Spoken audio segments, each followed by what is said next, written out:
welcome to the Shit Show. And I'd like to thank everybody from coming to show up tonight. And Bruce, thank you for joining the panel. Orange Chat, thank you for joining. And let's see who's in the chat right now. Sorry we were a little bit late. We were trying to discuss of whether or not we should show certain things. We're going to be talking about Tucker Carlson's interview with Alex Jones and the big stuff that he unloaded, and a few other things that I was brought to light afterward. After I saw that started connecting in my mind about some other things that were said that I put with this interview, and we'll see what happens with that. But I wanted to say thank you to the Grumpy Old Ninja. And let's see, put it up there for a second. Hello, thank you for coming. And then Six Nations, 31 Kings, thank you for showing up. Appreciate it. And then Soy Based Jeremy, thank you. Let's see if there's anybody else in here. Papa Cotton, thank you for coming. Appreciate it.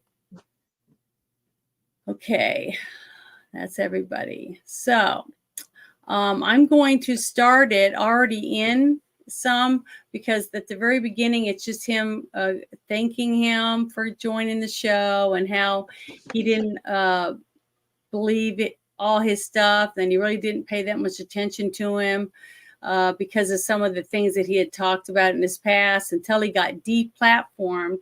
And once he got deplatformed, that's when he started looking at him a little more, because he thought it was interesting how they were going so hard at somebody for some of the stuff that he said, and he couldn't understand why the stupid stuff that he was saying, and how come it was so bad that they felt they had to totally take everything from him to shut him up. And then so that's the reason why Tucker started investigating Alex Jones and decided to do this interview, because he was shocked by the way these other people were deplatforming him. And then they take him to court and pretty much take everything from him, millions. It's like $100 million that he's expected to pay. I don't know who, because except the government, I guess, that's who's going to have to pay the money to. I don't know that much about it. I didn't listen to too much about what happened when he went to court and stuff like that. So I'm going to start the interview, unless one of you guys would like to say something about what you already know. Bruce, do you want to say anything before I start it? I've been a fan of Alex Jones for many years, many years. And I don't try to say things like, as a longtime Alex Jones listener, I don't want to say that. I want to say I find him to be a breath of fresh air. Typically, he gets deplatformed. He gets pulled off of social media for the same reason that some of your favorite YouTubers or TikTokers. He might be over the target, per se. And that's the only time that you ever really receive flack, is when you're right over the fucking target. And they're like, no, don't be telling the truth about us. Get out of here. You have no idea. You have to trust the science. And they say stupid shit like that. And that's been Jones's entire livelihood. The entire time since he's came out with the tape from the Bohemian Grove. That's all it's been. You can't talk about this. Can't talk about that. So they Jones talk has about done a lot of good. The Bohemian Grove stuff. Since 97, I believe. So is there anything you'd like to say, Orange Hat, before I start this? And if anything's said that you want me to pause it, you just tell me and I'll pause it, and then we can talk about it. And anybody in the chat, if you bring up something or want us to discuss it that you hear on this interview that you haven't seen it, please say something in the chat. And will you guys help me try to keep an eye on the chat so that we can... We'll try to keep an eye on it. Okay. Who do we have as Wrench tonight? Do we got Grumpy? let's see, trying to look for sure. We got Papa Cotton. He's a ranch, and Six Nations is a ranch. Okay. So we got two of the best guys right there. And then we you got two I think, good Grumpy. guys in case we get a nut job in here tonight. Mhm. But anyone that wants me to stop, just you could let me know, and I'll try to make sure we stop it so we can talk about it or discuss it a little bit, because this has got so much information in it. And I want to share the links to the other two things that I really think you should watch, because they go right with it. The MK Ultra stuff that Bobby Kennedy exposed goes along with the whole thing about what happened to Fauci and why he left the country. And when Richard Nixon from years ago stopped the gain of function stuff that was going on when it came to biolabs and stuff like that, and the technology that they were stocking up on. And he was afraid that, yeah, we might have it, but what happens if somebody else on the other side gets it and they use it against us? So he wanted it all destroyed. But we had a 3-letter agency that decided to take it and run, which went to Wuhan labs and to the Ukraine with a lot of it. So all of this stuff connects if you listen to the whole interview. So I'm going to go ahead and get started on that. Let's party. Yeah, here we go. I'm going to get it big again. Can you see it? Mm-hmm. Mm-hmm. Okay, I'm going to start it. This is in 18 or 19 minutes in. Do you want to start it further on where we were watching it, or no? I want to, but it's doing this. Oh, I have to start Okay, at so the reload very your beginning. Twitter. Reload it and see if it'll work. Yeah, Okay. reload your Twitter. I'm reloading it, and I have to start over again. See? Okay, we'll move the Censored bar man up to in the, the English language. the halfway But part, honestly, when you get him in or front of wherever you want to start again. But an outhouse in the woods, It's remarkable. How does he do this? The best We're guessing. for it. Tell the White House and tell the White House we for events to get Americans to give up their rights. Okay, hold An on. operational I'll get back awareness to where we outside were. of their compartmentalization. And so you get really good at this, Congratulating Janet, Hamas. and I'll teach you how to paint miniatures. that just killed I'm publishing their own trying. newspaper. I don't support the KKK. I think they're a joke. But if you take Right here, their it's rights, good. you're taking everybody's. Is But that they're good? not Okay, even this is taking the 20 rights of minutes those in. people to post Yeah, that's fine. because they create fear and they get the ADL more funding. But if they can target an Alex Jones or an Elon Musk or a Tucker Carlson, Hey, Brandy. then they're going after the real populist leaders. But when I that are have bringing this America open, I together. can't see And so the what the chat left at wants all. is to divide So us all according to you guys race. are gonna have to read it. And Wrenches, come out and gins, say depending fundamentally with upon critical race you. theory If that you need us, inherently being get white hold is of me or bad, Orange Hat. We and can teaching see you. 5-year-old white children Janet's they're inherently blind. bad because they're white. That is wounding their brains and really creating racial division. Why do people put up with that? I don't understand why. I mean, that's just, if you had told me 20 years ago, and I grew up in a world where judging people on the basis of their skin color was totally immoral, and I still believe that. But if you told me 20 years ago that we were going to live in a world where people get on TV and just be like, I hate white people, they're bad. No, it's totally fine. Like, why do people put up with that? Like, there should be zero tolerance for that. I don't get it. The Democratic Party founded the KKK. And when the majority were whites in the South in some areas, they played the race card for political power. Now that the majority in most areas are not white, they're playing Ruben's the here, good old-fashioned Janet. race card Okay. of tell whites, Thank you. stand down, let people take over your society, your culture, give up your culture. It's embarrassing to be white. And then now it's flat out bad to be white. And the left's trying to convert all these minority groups that are now the majority in most areas into race-based systems because that is a very effective But system. why do people put up with that? I mean, like, if they were doing that to Malaysians or Filipinos or Hondurans, I would say you can't do that. You're not allowed to attack people on the basis of their race. I'm sorry, not in a country like this, because the country will fall apart and it's immoral. I totally agree. But nobody says anything. I Well, don't get it. The reason they've done it is most of the enforcers of this are white liberal women, 45 or older, not Fair. it's just a fact, and they're cucked husbands. And so to them, Can I just say that the phrase cucked husbands is the best? it the best. really is true. So if you get around these white liberals, they live in the whitest areas. They're totally scared of anybody with brown skin, but they virtue signal constantly and then say, yes, the white people are bad. You know, the white people are evil. And, you know, these, I mean, I've even seen white people sit there and say, yeah, it's time to deal with these crackers.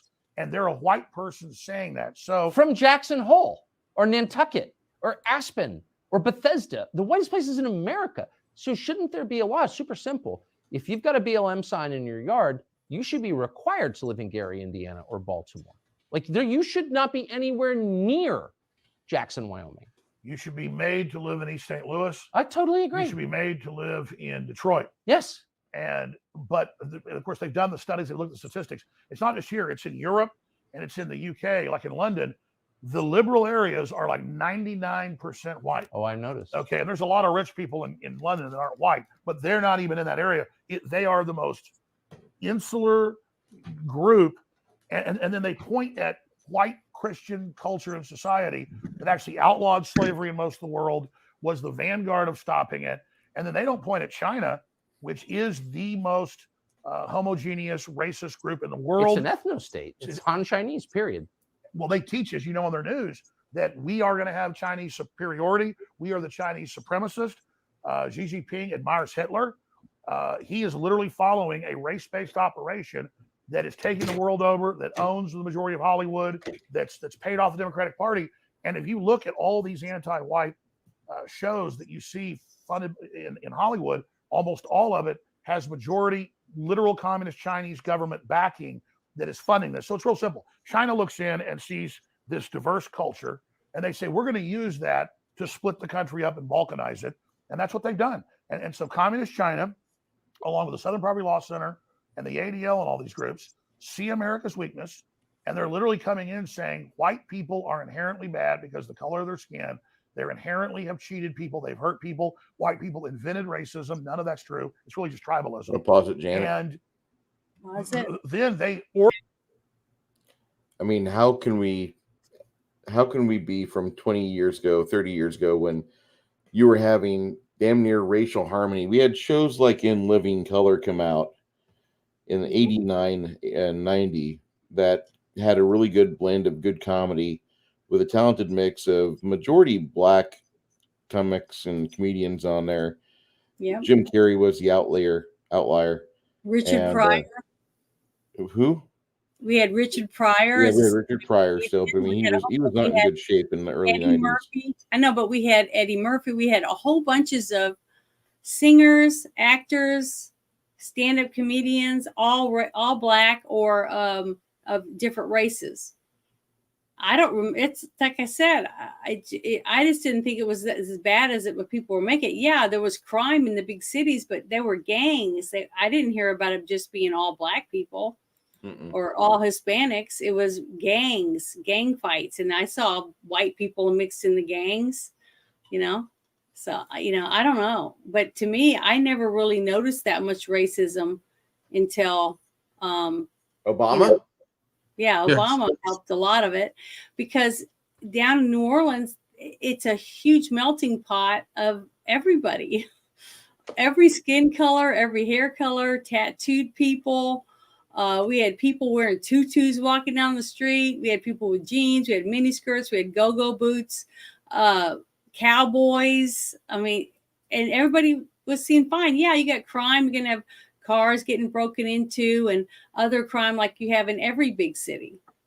But I didn't see attacks on a daily basis. I didn't see things like this Palestinian protest, and then Black Lives Matter. And then what was that back before Black Lives Matter? There was these other people that were doing these protests, and Susan Sarandon would go to them and stuff before the Pussy Hats. No, you had the Pussy Hat. Oh, before Pussy Hat. Yeah, before Pussy Hats, it was another one. It was like Black Lives Matter, or the other one, Antifa. It was like Antifa, Yeah. but it was before Antifa. And they were having. Can't remember what they're called. Yeah, but you know there what I'm was talking some, about. some Reuben's version back. of Marxist bullshit. That was some kind of Marxist group. But to me, It was Occupy Wall Street. yeah, Occupy that Wall was it. Street. Don't, That's all again, the same- again, I saw this coming a long time ago. If it's not This is all the same people.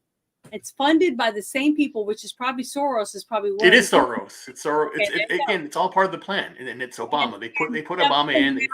Stuff's Yeah. coming out about Taylor Swift, that most of her whole career has been sponsored by George Yeah. Soros. Yeah, because it's every Disney character. It's the perversion of the casting couch.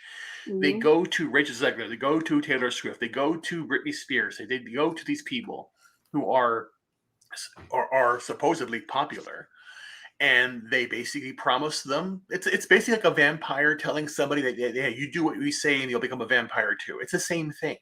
It's the same principle. They're using this. They're using power and money to control people, and it's sick. It's sickening, completely. And I'm done of it. 95% of people are idiots. They're asleep, and I'm done with them. So do you want me to go ahead and start it again now? Yeah. Okay, here we go.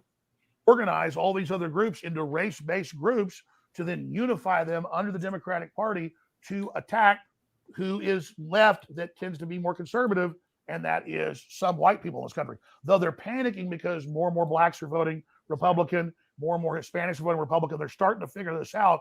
So now they're in panic mode to bring in totally disenfranchised third world populations who are refugees from the multi-year lockdowns in Africa, Latin America, and Asia and the Middle East. They then bring them to UN camps, brainwash them, then bring them to our border, brainwash them more, then send them into the United States, and then literally hold them for years at facilities while they're indoctrinated to be this new political underclass that's then going to be turned loose on America. And that's why you see Democrats giving illegal aliens the right to vote in their cities, giving them driver's license. That's why you see them passing laws. They can be police officers. So they are importing a new enforcement class against the American people. And they're setting it up along racial lines, not us. They're making it racial, just like Hitler made what he did racial. So it's the left and the think tanks and the communist Chinese that look at the U.S. and have seen our weakness as race, and they are exacerbating it. So I don't understand. So you're from Texas. You grew up in Texas. Your family's been there a long time. Texas is changing really fast. It's dirty, for one thing, I noticed, because physically dirty, garbage on the side of the road. I never have seen that in Texas before. So your governor could have stopped that. He commands the Texas National Guard, and he didn't. And I feel like that makes him a traitor to the country, but what am I missing? Well, I mean, Governor Abbott is, on a scale of 1 to 10, the best kind of Republican governor is a 10, and the worst is, say, a 1. And like Illinois, it's a so-called Republican. That's really a Democrat. I would put Greg Abbott as about a 5. The state is overwhelmed. There isn't really a state mechanism. It's federal to kick people back and deport them. So they have put up barbed wire. They have tried to stop people. They have tried, but then they have to hand them over to the feds who release them. Well, why not just say the feds are committing a crime? They're committing a crime. This is not allowed under laws passed by the Congress. In a democracy, the Congress passed laws. And so you've got criminals running the country. The Biden administration is criminal, which is true. And we're not playing along.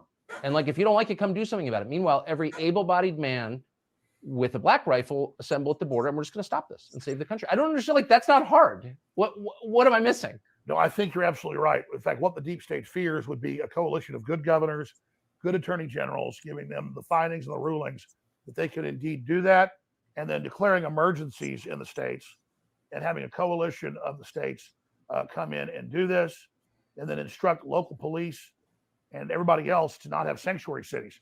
But the problem is, if you're in Texas, every single city, Houston, San Antonio, Austin, Dallas, Fort Worth, Not are really Democrat true. Party run. Fort Worth is not completely blue. Not yet, but It's on more its way blue there. than what it's ever been. I'll say that much. But it's very much a purple city. But San why Antonio can't- is much more blue than I remember it. Why can't we just pull away from the union? Why can't we just say, this is it? We've gone too far. Have these states pull away from the union? I think we're like, I can explain why. Why? I have covered this extensively. Mm-hmm. The reason why is because of federal funding. One, if you're a border state like Texas, sure, you can last for a while because then you can open up trade with other countries that are not border states. However, or countries that are along your border and other countries for import-export. However, if you are not a border state, take any state that's not a border state. Arkansas. All right, take Arkansas. Mm-hmm. Federal government decides to put a no-fly zone around the entire border of Arkansas. That state is now choked off and will not survive for more but than right what it's. now- It will. It will. The only No, thing, well, Yes, it is will. Arkansas would work if it's pulled away, just like Texas and Oklahoma. There's 3 states You right would there. have to have 3 multiple states to do that. If That's you what are I'm not saying. a border state, And you do. the government, 13 government, states pull away from the union. We go together and we work together, yeah, and then take care of each other. you'll just end up with another freaking war. Good. One And that that's what we're headed into. no, Let it that's happen. not good because Yes, it here's is. the It's thing. good. Let me Fuck it up. explain. Let me explain. One, you now have a fledgling nation that you are just starting. Your Mhm. economy is right now compared to the one you just broke off of for shit.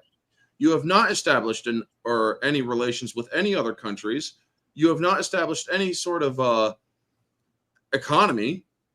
And so when the United States, who is now basically going to say, okay, we're not going to recognize their sovereignty, they'll outlaw everybody in those states.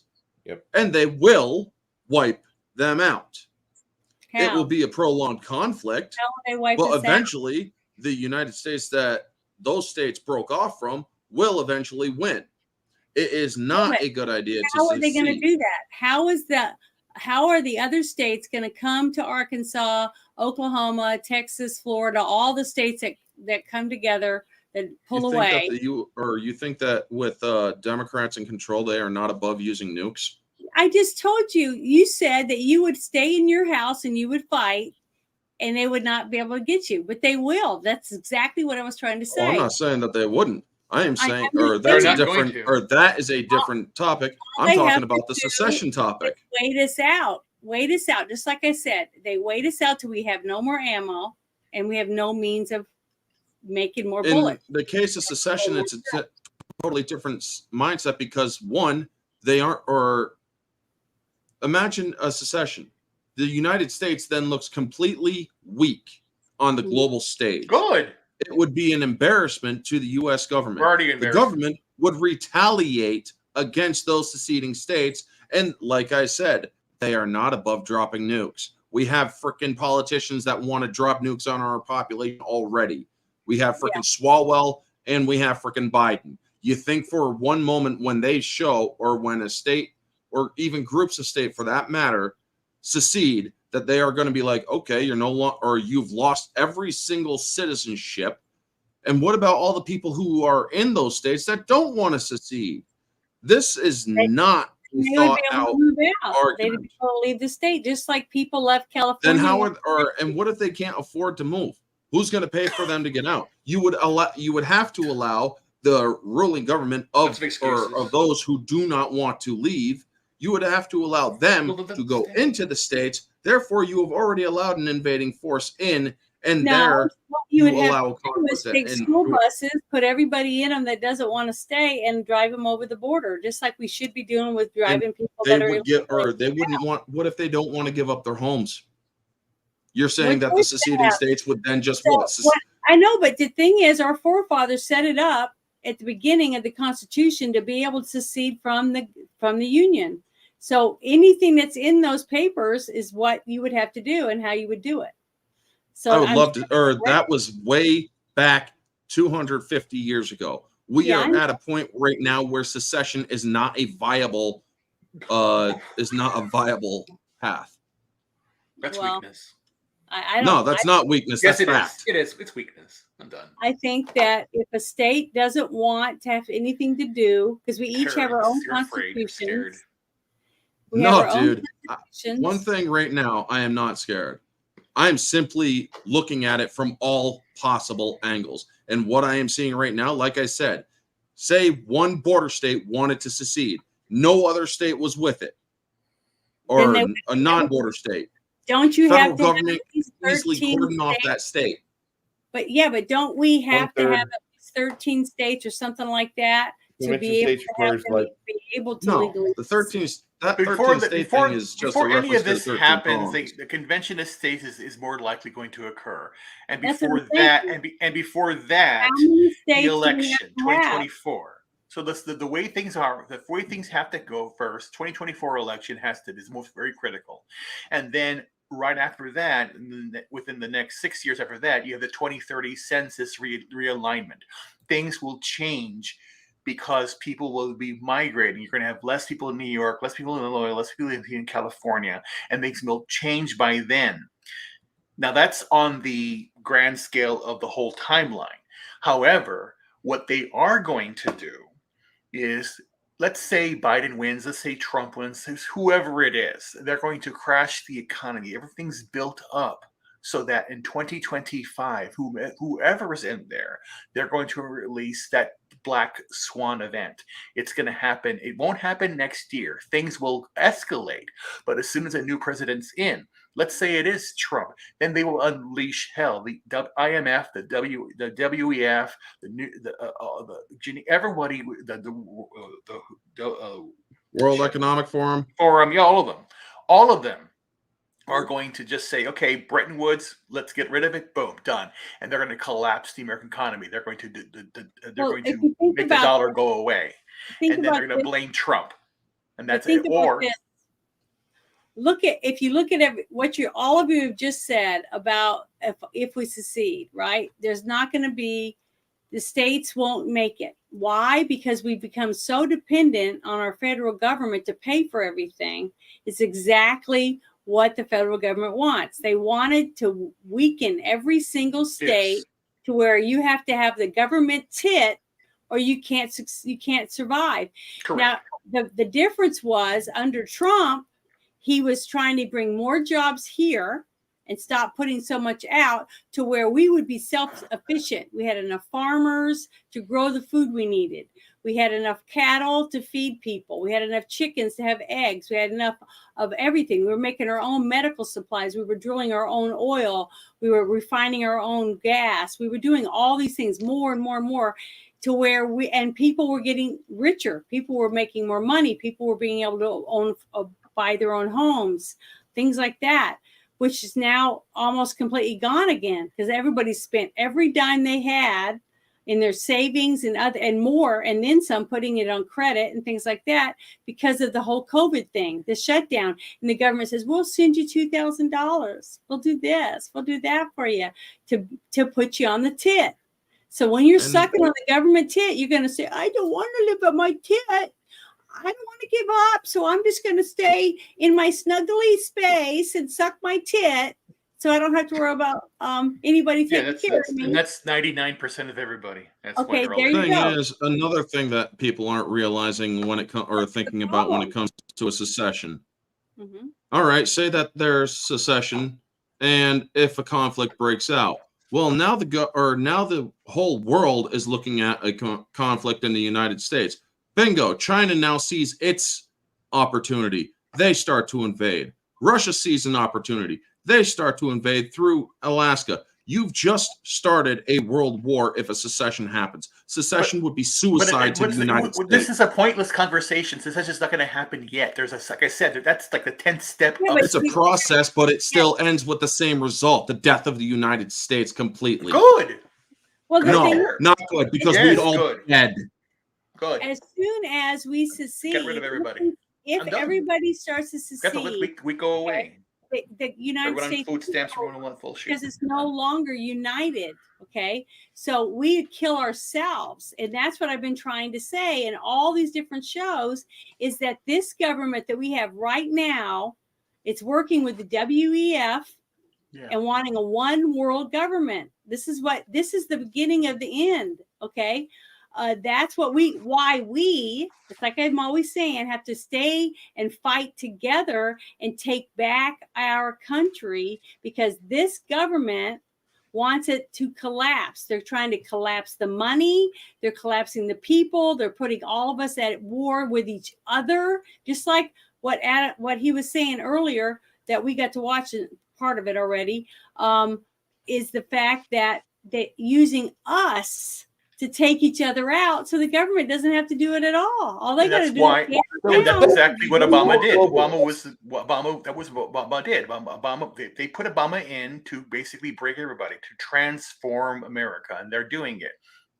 Everybody. remember what Obama said? We are no longer a Christian nation.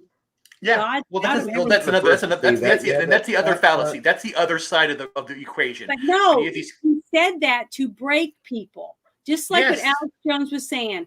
When you take away faith and you take away everyone's thought that they can actually have their own home and their own family and have freedom to have a job that they want, to take care of their families, and to have a wife and kids and husbands all love each other, and family units and grandparents and uncles and cousins and everybody all working together to help each other be successful, where the children are now a little more successful than the last parents, and then their kids are more successful, like it was years ago, right? Once all the people feel like that will never happen, they're going to take everything from us and force us to live in these little towns, little bitty shacks. We will own nothing and be happy, eat bugs, have all that stuff. If you want that, then go ahead, go for it. That's But what I mean is that's what this government is doing. It's trying to program everyone to believe that you can have nothing. I'm That pretty you okay can't own with anything. making No, you sure don't. the No, you elite don't. No, you suffer. don't. No, not that. Here, you got it a little wrong. You don't need anything. There are articles now that just came out. There was an article that, like, you don't need a car anymore. Just we're gonna have. And they made it so nice. They said you're gonna have automatic cars, and they're gonna come to you. You can go and get anything you want. You need to you just it's fine. No, I don't know that they're making it nice. They're making it sound like it's very. For some, see, that's the whole thing. It's either you're dirt poor or you're rich. You're either an elite. They're getting rid of. They're completely. That's what China's doing right now. China has no that. middle class. You're either poor, you're a servant to the uppers. Period. That's it. Yes. That's the two classes. That's what this. That's what they're doing around the world. They're doing it in every single country. But the way they've done it, the whole TikTok generation, the whole OnlyFans aspect of it, it's the whole idea. Basically, everyone is an influencer. They want you to influence. They want you to be a woman. They want all women to be on OnlyFans, collecting money from morons. And the men are just checking off on it by themselves. And there's no kids. We're running out of children. We are going to go away. Right now, the rate in the United States is like 1.6. But the birth rate needs to be around 2.1, 2.2, around there. I think Alex Jones has talked about that too. And that's what they're doing. They're depopulating. No more Italians. No more Japanese. They're going away. Is overrun. The countries that are overrunning everyone else are not Christian. They're the opposite of Christian. Yeah, but then don't bring that again. That's the other aspect of it. That's the other fallacy. Big government, big religion. Those are both the two evils. But their religion believes women should have no rights, that women should be covered head to toe, and that they could cut your hands off if they think that you're stealing. All those different things. It's total control. Same thing with Christians. They're just as bad. That's your point of view. I'm using. No, they are evil. They're just as evil. This is my point of view. I know, but they're just as evil. And I'm a Christian, and I believe that is your opinion. Let her speak. But I have the right to own my own home. I can have a job. I can wear makeup. Hey, I can YouTube, let me post a fucking comment, you goddamn communist prick. Who are you talking to? No. I'm trying to put a comment in the chat, and the fucking. It's not letting you. Whoever the Bolshevik is at YouTube, I'm only 2 days away. And I've got a 7-day vacation. Don't make me fill out the paperwork. I will fucking execute you on camera. I don't give a shit. I don't know who you're talking to. Well, whoever's not letting me post a fucking comment. All four just block me because I'm spreading hate against globalists and the elite. Put it in the private chat. At least we'll get to see it. Okay. But I'm going to go ahead and start playing a little bit more of this. I want to kill globalists and Bolsheviks. So Texas is if almost that's evil, okay, call me evil. I don't know. California influx and all the other refugees from New York, many of them bring their leftist ideology with them, even though they're fleeing it. Like locusts, they fly to the next field. And so That's really the issue, is that the legislature is somewhat cucked, to use that word again. And I think the governor has been cucked. He certainly went along with lockdowns and masks more than really any other Republican governor. And so I do think Greg Abbott needs to do a better job. But I also wanted to list some of the things that the state is up against. But I'll say this. Austin fired a bunch of police and another third quit. Crime everywhere, homeless everywhere, trash everywhere, ruin the city like everywhere else they are. You live there. Absolutely. That's where my family's from. I've been there since high school, but I'm gonna have to leave soon because it's gotten more and more like Los Angeles every day. It's very sad to see it. People fleeing LA, like my friend Joe Rogan. It seems great to him because he went from a really, really bad situation into a bad situation. But if you've been there, you can see the decline. You can see how fast it is, and it's really, really, really, really sad. And there are just illegal aliens everywhere, and refugees from the rest of the country all over the place. And you see really the economic decline of most of the mom and pop businesses and things. So the same rot we've seen all over the country. Austin was supposedly this big mecca and it was going to be so great. And now sadly it's falling apart. I mean, Tucker, you know the answer to all this. You do the best job of anybody with a true Americana populist breakdown. The ruling elites of the world, the Black Rocks, the State Streets, they're on record saying they don't want our consumer society. They don't want our capitalist society. It's bad, it's ugly, it's gross, but they're the biggest consumers compared to anybody else in the world. Their quote carbon footprints are thousands of times bigger than the average person. Mhm. Leonardo DiCaprio or Klaus Schwab literally have carbon footprints thousands of times bigger than the average poor working American, that they're telling you can't have a car or air conditioning. Remember, before Obama left office, he traveled to Latin America, to Africa, and the Middle East. And what did he tell them in speeches? The clips are famous. You can't have a car or air conditioning. The earth will overheat and burn up. While he's telling people that by the year 2017, like Al Gore said, we would have areas flooded on the coastal areas, while he bought a big house in Martha's Vineyard at 1 foot above sea level. And of course, it's still there and it hasn't flooded. I mean, his chef died there, he drowned, sadly, but no flooding inside the house, just the dead chef. So they're waging war against civilization and society to make us poor, to put us under siege, and to cut off our energy, make the cost of living impossible, to break our old system, to bring in something even worse. And that's the Cloward and Piven strategy that the Democratic Party has adopted. They've done the same thing in Europe. This is a plan. The central banks have unlimited money, but they can't buy all the infrastructure up because people aren't selling. So they've got to crush us and make people so poor that everybody's forced to sell their business, their intellectual property, their physical property, but more importantly, to turn over our bodies to them. We're a UN treaty that Biden right now is, that's what I call Biden is trying to ratify, would literally put our bodies under the control of the United Nations and our medical care policy under it. So It's the pandemic treaty. Yeah. So what this is really a breaking of our will, a demoralization. That's what the transgenderism is, and 2 men can have a baby, and puberty blockers, and castrating little boys, and cutting little girls' breasts off.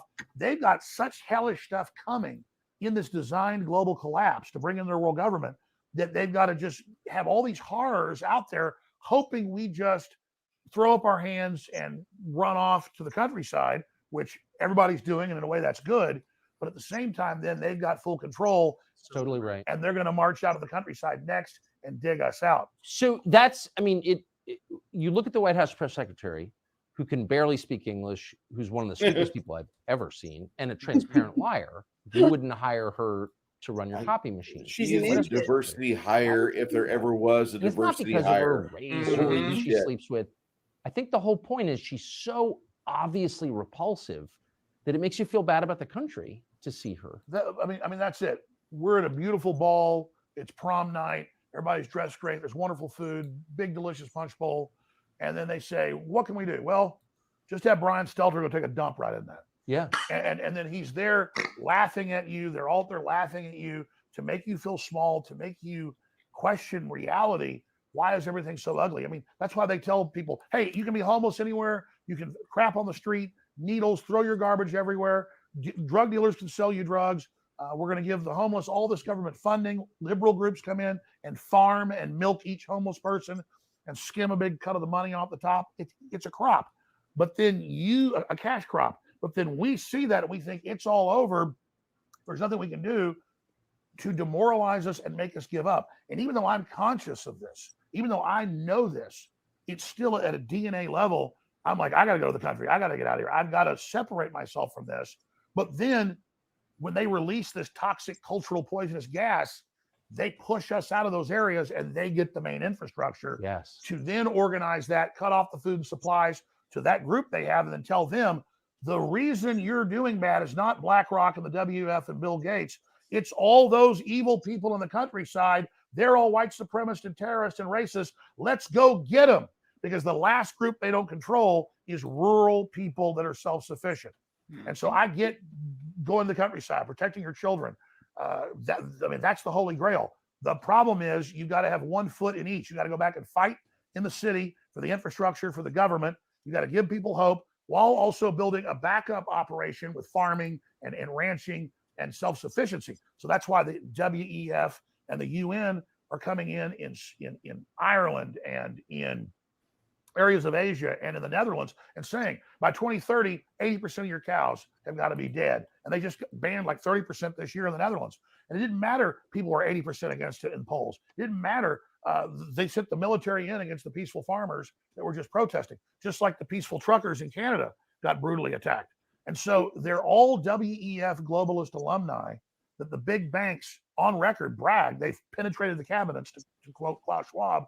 They put their operatives in to cut off our energy, demoralize us, release the hardened criminals, put the political activists in prison, continue to cut off the resources to make an angrier world. Klaus Schwab says, we're going to make the world collapse.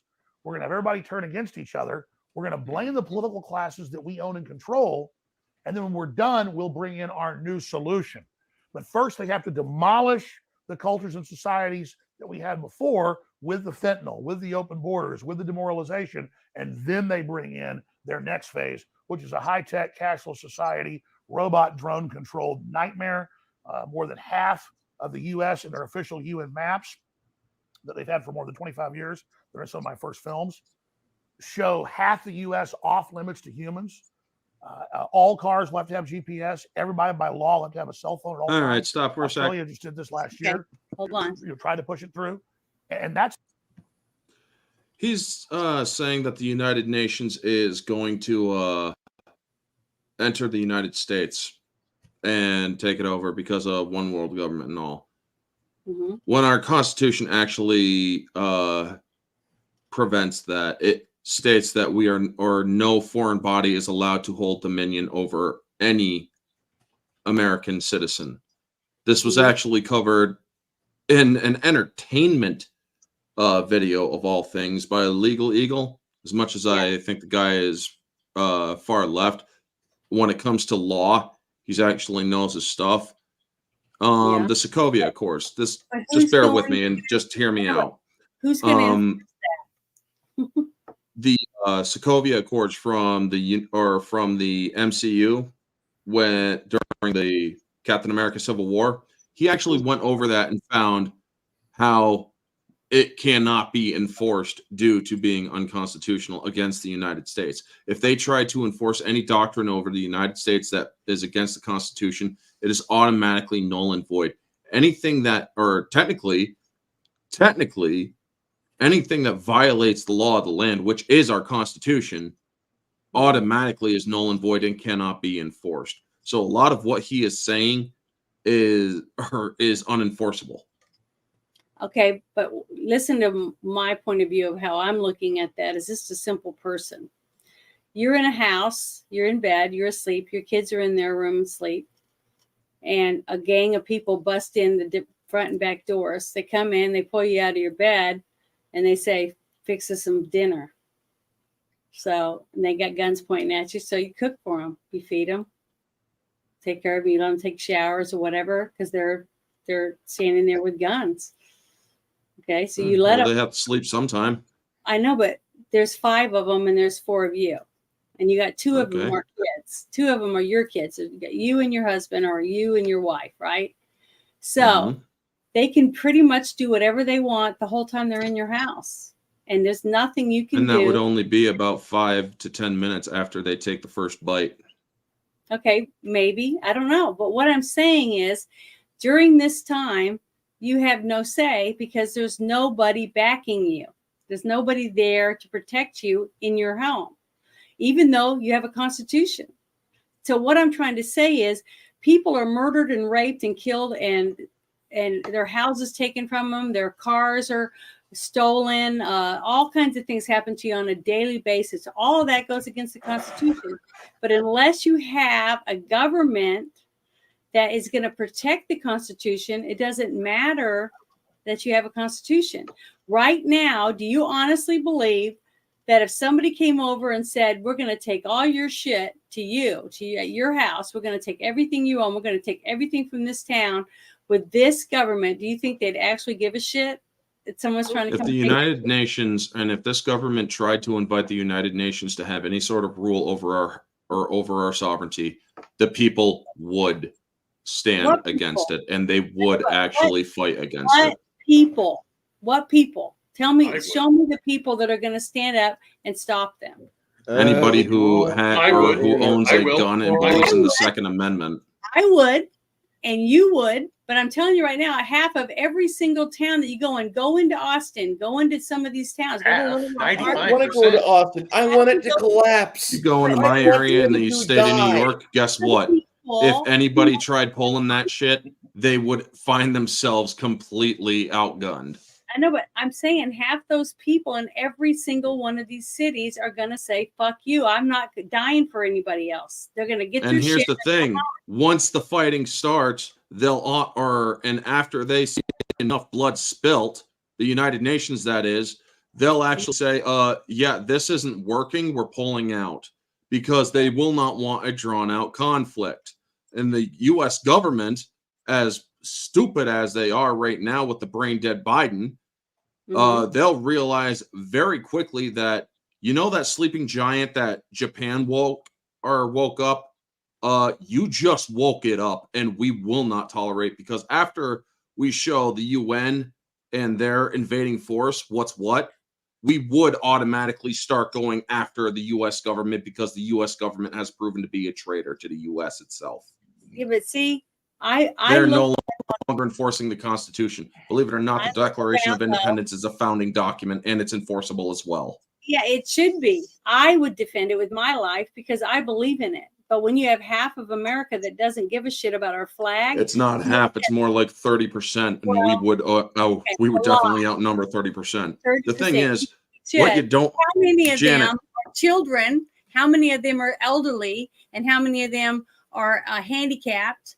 You see, the ones that want to fight, okay? The ones Here's who the want thing. to stay safe. Janet, here's the thing. You're right. There's not going to be any clear battle lines drawn. But in this war, if this ever does, this is what's known as worst case scenario. And I'm going to tell it to you straight because I believe in being honest. If this happens, we will not stop with just government, because anybody who is perceived as staying out of it and not or going along with the government will be seen as on the side of the government, and they would be tracked down and killed too. That is the worst case scenario. I'm not saying I want that to happen, because I don't want it to happen. It means death for all. But I'm saying this right now.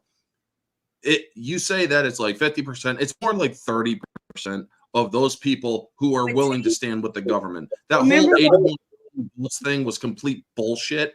And if the government really thinks that they stand a chance against us, they can use all the military artillery they want. They'd be killing their own if they did. And then those people who saw that their own and the people who were on the side of the government just got sacrificed by the government, they would turn on the government, and then they would go after the government. Remember They what would lose. This is a no-win situation. I know, but everything you're saying, I agree with every single thing you said, because that is exactly what would happen. But remember what you said: if we were to secede and we did this, that we would be easily invaded, right? Well, during all this turmoil of us fighting our own government to protect what we believe is ours, which is our right to own our homes. And that is why, our families, or yes, they're they gonna would come also in. see the opportunity again. They're gonna And be that is flooding why over no both war borders. is going to be seen, except what we hope. unless the last moment where we have no choice but to fight. Mhm. Now, if it does come down to the last or no choice but to fight, yes, chances are other armies will most likely try to invade. But here's the thing. At least we will have shown we are not going to tolerate anybody stepping into our land. And if you step into our land and try to take advantage of it while we are fighting our own government, you better be fucking prepared to have your own land nuked to hell and gone. And Any sort of war right now that involves the United States ends with the entire world dead. yes, and I Because believe that or MAD will be disregarded. is the most important one right now. Every single person in our country should be fighting for the Second Amendment, because what happened in Australia, we can't afford to have happen. They Happened in handed Australia, over- happened in New Zealand, happened No, in I know Canada. that's one country that just handed over their weapons back to the government. Okay, Now, and there when- is a different, or That's there right, they do that's allow gun ownership there. I will say Yeah. this: they do allow gun ownership, but it is heavily regulated. yeah, and they have a half. They don't even have a third of the guns that we have in our country. Okay, because we have the Second Amendment. I really believe in my heart the reason we are so powerful right now as a country is because of our right to bear arms. I mean, And because every single British group that I talk to on Spaces, or any of these other groups from Ireland and Scotland, all of them, they all go on and on and on about how we're obsessed with guns. And that's why we have so many school shootings. And that's why we have this and why we have so much crime and all that. It's all because you and I own weapons. And then I have to go through the same thing. And every one of these things is, guess what? The ones that are committing these crimes are mostly, almost all of them, aren't supposed to have weapons because they got them illegally. The people have legal guns, aren't the ones committing the crimes. There'd be even more crimes if we, the legal ones, didn't have weapons. And I have to sit and explain that to them because that's how they view our country. All willing to hand over their guns when the government comes to their house and says, give me your weapons. They do it because they think you and I, people that believe in the Second Amendment and protecting ourselves from our government. See, I'm more afraid of my government than I am of some jerk coming breaking in my house. I know how to handle my weapon, and I'm ready to use it. That guy doesn't scare me as much as them coming and just nuking my house, like you said, or using a drone to take out just my house and kill everyone in my home by taking our power out and putting in poison gas or whatever. I don't know. That's what scares me more than any of the rest of the stuff. And that's sad because I never thought in my lifetime I would ever feel like that. You know what I mean? oh, believe me, a lot of us feel the fear that things are getting worse and it might happen. And the truth is, a lot of the stuff, even with Trump, or if Trump gets elected, say Trump does get elected, it's still going to get worse before it gets better because honestly, even with Trump elected, it's not going to solve the problem because I have said this on numerous other occasions. The only way to fix the United States right now is to start with a Palpatine and to end with a Maximus. And if you know your movies, you know what I mean. You start with a Palpatine, you do declare a state of emergency, you do get emergency powers, you suspend the Constitution. And you say and you have to go dictator for a little bit under emergency powers. And then when I say you go out with a Maximus, that means you actually do give up your powers once the stability has been established. The thing is, myself, I'm actually willing to do it. And I'm actually willing to step down and do the jail time afterward, because I would say I'll step down and I'll do the jail time. But at least I can say that I actually got this country back on track. But the thing is, what they need to do, here's the best way to do it. 1, you suspend the Constitution. 2, You wipe, or you're going to have to do a selective wiping out of certain individuals. One, Black Lives Matter is now considered an absolute terrorist organization. No more funding. Anybody who identifies as Black Lives Matter, you will either be arrested or you will be executed. It is that simple. You resist, you're done. 2, Antifa. Anybody who identifies as Antifa, the same treatment. 3, anybody who is on death row or life sentences, guess what? Your life is now up. We're going to get rid of the overpopulation problem by opening up at least 30 to 40% of the jails and prisons, because that way, well, with all them, or nobody's willing to pay for them anymore, you know what? There you go. You just solve the overpopulation problem. 4, any state that does not start enforcing the law in their cities, either you have a week to, or no, you have 2 weeks to get your states back under control with the law or with law enforcement. Or we will pull your funding. We will defund your entire state. 4, once after a period of 8 years has happened, in which stability has been gained, in 8 years, if stability has been gained, I step down, and reinstitution of the Constitution is reenacted. So yeah, that is what's known as starting with Palpatine, ending with a Maximus. You would have to go tyrant in order to get this country back on track. But I do understand what you're saying. The bad thing is that we have Hillary Clinton that's been saying it for 2 years, that they should round up all of the deplorables and put them in prisons and have executions. She's already been saying stuff like that about us, about me. That I'm one of them. I've been saying the same shit about her and her miserable husband since Vince But Foster. what I'm saying is, the scary thing is that I believe that that's about to happen. That we're going to have a government. We're going to be under martial law, but it's not going to be the people we want that's going to have us shut down. That's the scary part, because whatever you just said can happen on both sides. Yes, it can. So, and unfortunately, it's going to require a lot, or like I said, it's going to get darker before it gets better. I know it's going to. That's the scary part. That's what I'm trying to get people to get in the mindset to understand, that you're going to have to start fighting for what you want. Every person, not just me, not just you, and not just the army, and not just the people in the military or the politicians.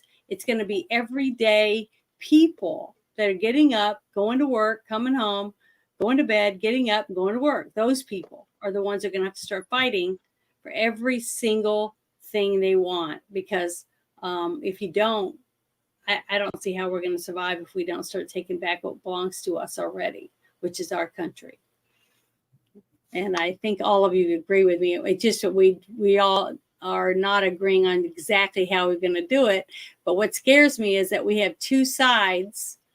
One side I think is better. I don't think it's perfect, but I think it's better. And the other side, I'm petrified that they're going to be in charge. So you know, party, you got to be careful. Yep. It's the admitted global UN standardized plan where you don't leave your house without a cell phone. Every car is robot kill switch, GPS controlled. California is moving to ban all the quote classic cars. That's any car that doesn't have a digital ignition, and they admit it's for control. So if people think things are bad now, the straitjacket, the ball and chain is going on. It's all being militarily run. Our military is great men and women, but at the top, our military has been globalist, trained, New World Order people for at least 34 years. Military. They got almost every general, every person under their control. Paper And that's why it shufflers came out in and the UK, politicians. and Europe, and It's all of here it. in Canada. All of it. You pull up the The whole headlines. thing. Defense Department purposely. There's scared not a whole public lot of them. If into we could bury lockdowns, 3,000 masking, globalists, do you imagine inoculation. how much freer we'd be? Yeah, but look, it's Amazon, it's My life- Google, it's My life YouTube. has not been Everybody improved by Amazon. shut down Parler. Just think about it. That group of 5 shut Parler down. But again, you're pointing at the wrong thing. You're pointing at the wrong thing. No, all of it works together. Those 5 companies, just like what he's been talking about, these big corporations that run everything, they're the ones that are in charge of everything, making all these decisions. Some people think it's all the Jews. Some people think it's all this group. It's a Everybody- public-private partnership. Okay, but the thing is, it's these giant global corporations that want control of everything because they don't want to give up their control. So the only way to keep control is to stop anyone else from being able to have any control, right? And all this happened 100 years ago.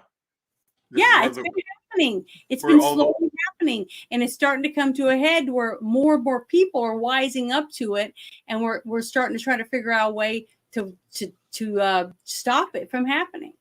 UK headline: British Ministry of Defense secretly brainwashed and terrorized public. Canada, same headline. They even let you know, oh, the military is here to do this. And now, oh, the CIA and Justice Department is there to help surveil the public to stop disinformation. And it turned out, of course, almost all that disinformation was true Always. about everything. So we have to understand, our governments have been seized. The big corporations want to get rid of the American idea.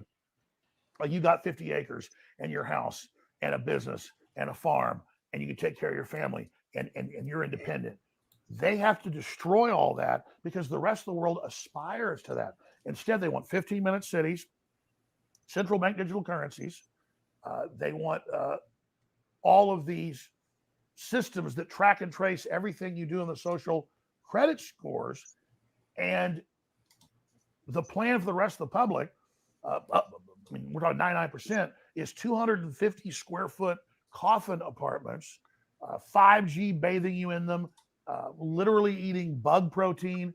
And I told people 10 years ago they're going to push bugs on the public because I read it in their white papers. Now it's already in grocery stores all over the U.S., all over Europe. They're putting the cricket meal into the food, very toxic. Undisclosed. Yeah. It's got chitin in it. Yeah, they'll just give it a number. It's got like a code. And you ask again, why would you do that? Because it's all about breaking our will. They don't want people to aspire to open, free societies. Yeah, there's a lot of waste, there's decadence, there's issues, but there's freedom. They want to train us to live on carbon rationing, food rationing, a very dystopic world. You'll own nothing, you'll have nothing, and you'll be happy. Now, these are quotes. I have to say, I bet there are, I don't know how long into this we are, 30 minutes or something. I bet there are a lot of people watching who are thinking, holy smokes, I can't believe I'm agreeing with Alex Jones. I'm supposed to hate this guy. Like, where's the lie in what you just said? I'm not sucking up. I'm sincere. Like, I'm listening to this, and even myself, I'm thinking, I can't believe I'm nodding along to Alex Jones and being like, you're absolutely right. Oz, Where are you wrong? Hold on. Well, I just hope people realize that we're all under the gun. Okay. talking about all this stuff that's basically ending capitalism, all it will take is any well-funded capitalist, Vivek Ramaswamy, or anyone like that with enough money to sue the entity that is doing that, which in this case would be the United States, for violation of the Sherman Antitrust Act. Mm-hmm. Because Sherman Antitrust Act, in simple terms, you're not allowed to disrupt a free market capitalist system in the United States. Anybody who does or who tries that is in violation of federal law. Mm-hmm. So yeah, all it takes is dredging that right up to the Supreme Court. You have enough money to do it. Guess what? Laws or Congress would then be forced to freaking act. Right now, we have a majority in Congress that would then start holding them accountable. And if Biden did try to bring in an anti-capitalist system like that, he would the people would also revolt as well. They do not realize that, or if people actually realized, we have more power than the government wants you to know. The second that Biden violated the Constitution by pushing his anti-gun laws, he violated his oath of office. Technically, we don't need Congress to impeach his ass. All it takes You is say impeach like so politely. that is or I know that impeachment is simply a formal complaint and not. Mhm. But what I mean is that instead of impeachment, all it will take is over 80 million, 90 million people to show up in DC and declare you're no longer fit. Get the fuck out of the White House. Yeah, but look what happened to the people that just went there for January 6th. They're all in prison, and they've been That's in all, prison. or that was all of Schroeder what, got up, 1,000 people? Yeah, but what I'm trying to say is Try used stopping that 90 million. fear. They use Try that as a stopping 90 fear. million. Yeah, but 90 million people that are afraid that the government's going to take everything they have and break them, just like they did the people on January 6th. Once 90 million people show up in Washington, D.C., they can't, if but they even where tried are you that, gonna get the the 90 U or the people? White House would fall. They're too As afraid to the do it. Capitol. They're Huh? too afraid to do it because of what happened on January 6th. Unfortunately, yes, they are. That's why we are actually waiting for 2024 to happen. 2024 is going to be the linchpin for everything. I am praying that it's going to get better. But what I'm saying is everyone I've talked to is that we could do it if we had the numbers. But the numbers are hard to get because so many people are afraid. Like me, I had to scrape and save and scrape and save and scrape and save to be able to leave where I was to come where I'm at now, where I feel safer because there's nothing here. It's barren, just like what he was said. They're running to the hills. Well, that's what I did. I raided the hills because I feel like at least I have a chance to maybe fight them off for a while, I guess. You know what I mean? I don't know why, but I was lucky enough to be able to do that. Okay. And I know a lot of people can't. And that's why I constantly tell people scrimp and save, put pennies in jars, whatever you stop smoking and save every dime from your cigarettes to use to, that's what I did. As soon as I quit smoking years ago, that's when I started saving my money. I started putting it in the bank, Every $6 pack of cigarettes, put in a jar. And that's what I did. And then every other little thing, stopped going out to McDonald's. I stopped doing a bunch of things, started working out, started to eat better, drink more water, no more soda pops. Money that I would have drank a soda pop, I put in a jar. So what I'm trying to say is everybody can do that, but it takes discipline and you have to work towards something that you want. If you want out, you can get out. You just have to focus on it and start working towards it. And if you aren't healthy enough to do it, then you have to have other people help you to be able to do it. If you're in a wheelchair, things like that, you got to have someone in your family that loves you enough that will help you do whatever you got to do so that you can get out of the situation that you're in. But the thing is, it's hard for a lot of people because they're afraid or they don't think they have the means to do these things.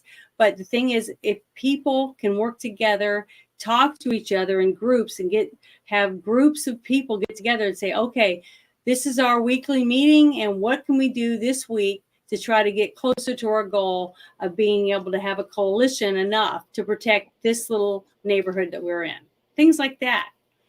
That's the kind of stuff that I talk about. And yeah, that's why a lot of people don't like me on Spaces, because I'm always trying to come up with ideas for the people that are saying, oh, we can't do that. And I go, hey, I'm already working on a small group of people. I have chickens. I have eggs. They have a cow. They have pigs. So, okay, I will swap this many chickens for half a pig. See, things like that. That's bartering. And I'm trying to teach people bartering might end up being a way that we're going to be able to take care of ourselves. It is so funny is because when we had a few other people on one of our shows, we end up going right back to what I'm talking about right now. Remember, Bruce? Because it always goes back to that to me, because when you don't have a government you can trust, because you don't want to eat their food, just like what you said a while ago, or Orange Hat, about, well, they won't live because if I go in the kitchen to make them something to eat, they're not going to make it through the meal, right? So you're not going to trust the government to supply you with food. You're going to want your own. You want to grow your own food. You're going to want to go out and pick berries. You're going to want to eat bark or whatever it is that you can get, pine needles to make tea with. There's tons of things, fishing on your own, whatever you can do, squirrels, deer. That I'm wanting to do all those things because I know I can take care of myself. I can feed myself. I know how to clean rabbit. I know how to clean squirrel. I know how to clean fish, and I can build a fire. I can do a lot of things, but you need more people that can do those things to sustain a family and then maybe a town, you see? And when you have a bunch of people running after you to have you help them, but none of them have any skills, how are you going to feed all these people? How are all these people going to get food? They're going to start beating each other up, stabbing each other, raping each other to take what they want from others because they can't sustain themselves. Janet's getting me all turned on talking about bum fights of the future. But you know what I mean? What I'm trying to say Right. is that's the way we're going to survive, is by us helping each other, getting our groups together, saying, okay, if this happens, this is what we do. If that happens, this is how we handle it. By having a group of people that all have different knowledges, and we get together, we make a team, and then next thing you know, we're an army, right? 90,000 of us strong, or 900,000 of us strong, to fight for what we believe is right. But we have to have enough people to do it, and we can do it, but we have to be talking to each other, sharing our information, and working together to sustain each other. Because while you're out there, like Orange Hat's out there thinking, okay, this is how we're going to set up the government. We need these people to do this. And then you got Bruce. He's in charge of the army. He's going to make sure they got bullets and they know how to use the guns. I'm going to go in and say, we're going to grow food. We're going to take care of our people so we can be strong and healthy to fight for what we need. You see what I mean? That's what I'm trying to say. That's all I'm trying to because think about. or that's another thing that a lot of people, and that's why a lot of people won't stand against government, is because if you look at We can. the Declaration of Independence, We can the do long train of abuse is lying. it. But I believe And that what we it can do says at the end of that document, or at the end of that specific line, is it is their right, it is their duty to throw off such government and provide measures for their future security. That's the most important part of it, because say we do win a revolutionary war against the government, say we do finally win against a tyrannical government. Okay, now who's in charge? The people who just overthrew it. They don't want the responsibility right now. Because But they that's wouldn't know, or they're willing to fight against it. They don't know how to continue it. Yeah, to rebuild. After you fought and took it away, now you got to rebuild society. So you have to have people from all different aspects to rebuild the cities and the food, the way that people are going to be able to survive. Who's going to take care of the babies? Who's going to take care of the wounded? Who's going to, you see, you have to have all these different people available that all have the same goal as you to rebuild and want to have a freedom again. But they all have to have all the skills that we need to rebuild the society. So that's why we all have to work together to rebuild it, because we all have different things to offer to the new society that we're going to have once we fight and take it back. So we have to have all this stuff ready to go when our time comes to be able to perform. So many of these leftists believe that because they go along with us, they're going to be given powerful positions in the system. This is a technocracy. There's almost no managers in this. Almost nobody has power in the system except a very small group of technocrats who happen to be transhumanists. And you said something really astute a few weeks ago in a speech you gave, and you've also talked about on your show, that all of this stems from their fear and denial of death. So one of the things I find so striking about you, having watched you on and off over the years, and this must be a burden for you personally, but your ability to see people at a deeper level, or to see things in them that are not obvious to the rest of us. And I want to give a specific example. So there's a guy called Brian Stelter who had the media show on CNN. I first met Brian Stelter when he was a high school student or a first-year college student, because he would hang around the show I worked on at the time at CNN. This was 20 years ago at least. And I always thought he was awkward and weird and probably had a super creepy personal life, but I never took him seriously. There's a pretty famous clip, and I want to play it right now, of you critiquing Brian Stelter, and you take him way more seriously than I ever did, and I think you're right to. So this is a pretty famous clip of you on Brian Stelter. Hell on earth. He wants to run your life. He wants to control every aspect of your life because he knows he is a cowardly, degenerate sack of anti-human trash. I pledge before my heavenly Father that I will resist them every way I can. These people are the literal demon spawn of the pit of hell. Look at him. And you know what? He is better than you if you keep letting him run your life. He runs your kids. He runs the schools. He runs the banks. This guy, this spirit, this smiling, leering devil that thinks you can't see what he is your enemy. Period. All the narcissistic devil worshiping filth. I see you, enemy. I see you, enemy. Enemy. Enemy. You are my enemy. And I swear total resistance to you with everything I've got.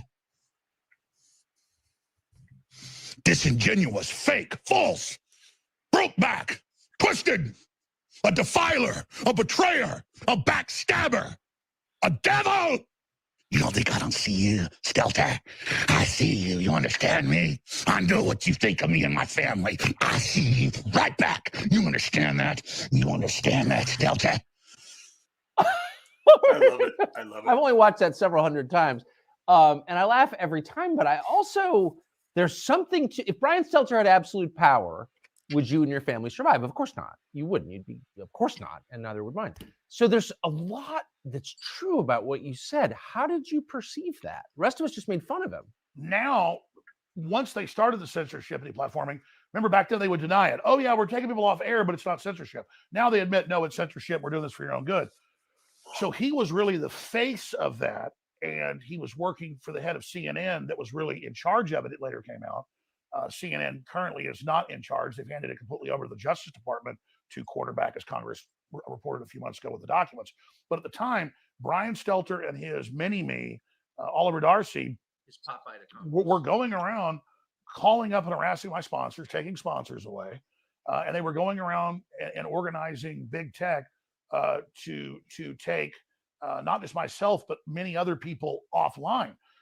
And so he was destroying our free speech. He was taking our sponsors. But it's crazy. I just want to restate. You are not promoting race hatred. You're against race hatred. You never have promoted that, ever. You're not promoting violence. You've never called for violence. And you've never even called for breaking the law. And so that's why there's so much anger there, because I remember the day I did that and a few other clips that went viral. I showed all the stuff he was doing, but then the media attacked me and just clicked it out of context, but still it reverberated with people because people were sick of the corporate legacy media. So people say, well, why is he so angry? Well, it's because he's literally trying to take us off air, literally taking our sponsors. I mean, the equivalent of the Vikings 1,000 years ago in England pulling up and burning a village down. And so there he is, all sweet and liberal and cackling and laughing, but he's really an agent of anti-American totalitarianism. And so he was the front man of that. And I wanted to just simply say, Well, you're right. I see you. I know what you're doing. So people see it out of context and think, why are you being so mean to him? Well, I mean, he's literally trying to destroy my free speech, take me off air, and put my family on the street. So I'm pissed off at him. What's interesting is, and I mean, I don't know if you want me to reveal this, but we had dinner in our barn last night and there were some drinks. And after dinner, you and my producer called Stelter on the phone. And what was so, and it was on speaker, so I listened to it. What was so interesting was, you know, you've been very clear in a very direct, pretty masculine way, I would say, about how you feel about Brian Stelter. There's not a lot of confusion about your views on Stelter after clips like that, which doubtless he's seen because he Googles himself compulsively. He was very kind of syrupy sweet with you. And that's why I was sarcastic and told him I want to date him. You did. Yeah. In fact, the exact line that you had was, Brian, I'm not usually gay, but I want you. Yeah. And he seemed a little bit, I'm not saying he's open to it or whatever, but he wasn't shocked by And it. he's like, give me your phone number. Give me, I want to talk to you. Yeah. And then he hit your producer, please give me his number right now. Let's Yeah, that talk. was interesting. But I was being silly with him. But there was also a line. He goes, oh, Alex Jones. I said, I want you to come on my show. He said, oh, you still got a show? And I went, no, you're the one that doesn't have a show. Sorry, I said it's Tell so, him the other line. it's so boorish to like recount conversations people weren't witness It was funny to, though. But you said, you know, you're off TV now, but you were a real star. I mean, not on CNN, but on my show. It was so good. Anyway, But what was interesting was if someone had talked about you that way and then called you late night after a couple drinks, you'd say, up yours, pal. You know what I mean? Like buzz off, or I'm not taking your call. But he kind of sucked up to you. That's a very weird, passive aggressive posture. Well, I've said a lot of really mean things about him and attacked him. And when I watch the clips out of context, I feel guilty. But he was going around with Oliver Darcy. They would brag on Twitter and literally hitting hundreds of my sponsors. And I say hundreds, I'd have like 20. They'd take them all. I get 20 more, take them all. This went on for years. So you go get a sponsor, you get them, they're doing great. He takes it away from you. And then he brags that him and Dart. I was taken off Twitter, not for the Sandy Hook stuff that came later that they focused on. Look it up. They had the former head of Twitter and the lawyer on Joe Rogan about 4 years ago. And Joe said, "Why did you ban Alex Jones?" The lawyer goes, "Okay, let me open my clipboard." She goes, "Here's why. He was mean to Oliver Darcy." So I'm at the Capitol. They're having censorship hearings. Sundar Pichai is there. I just confronted him in the hall. Who runs Google. And you guys are welcome to use that if you want. And then that was at the Senate. So now they were going over to a House meeting, and there's Oliver Darcy in the line. He gets to get in. I don't even get into a hearing where they didn't attack me. They attacked me at the last hearing, but I don't get to face my accuser. And so I get in his face. I don't threaten him, but I say, "You are an evil man. You're un-American, coming after my free speech, harassing my sponsors, trying to get me off the internet." And the last place I was on was Twitter. They'd held out. And so Jack Dorsey had held out. And so Jack Dorsey admitted, well, the last straw was I bullied Oliver Darcy. And so that's why I was deplatformed. Elon Musk thinks it was the Sandy Hook thing.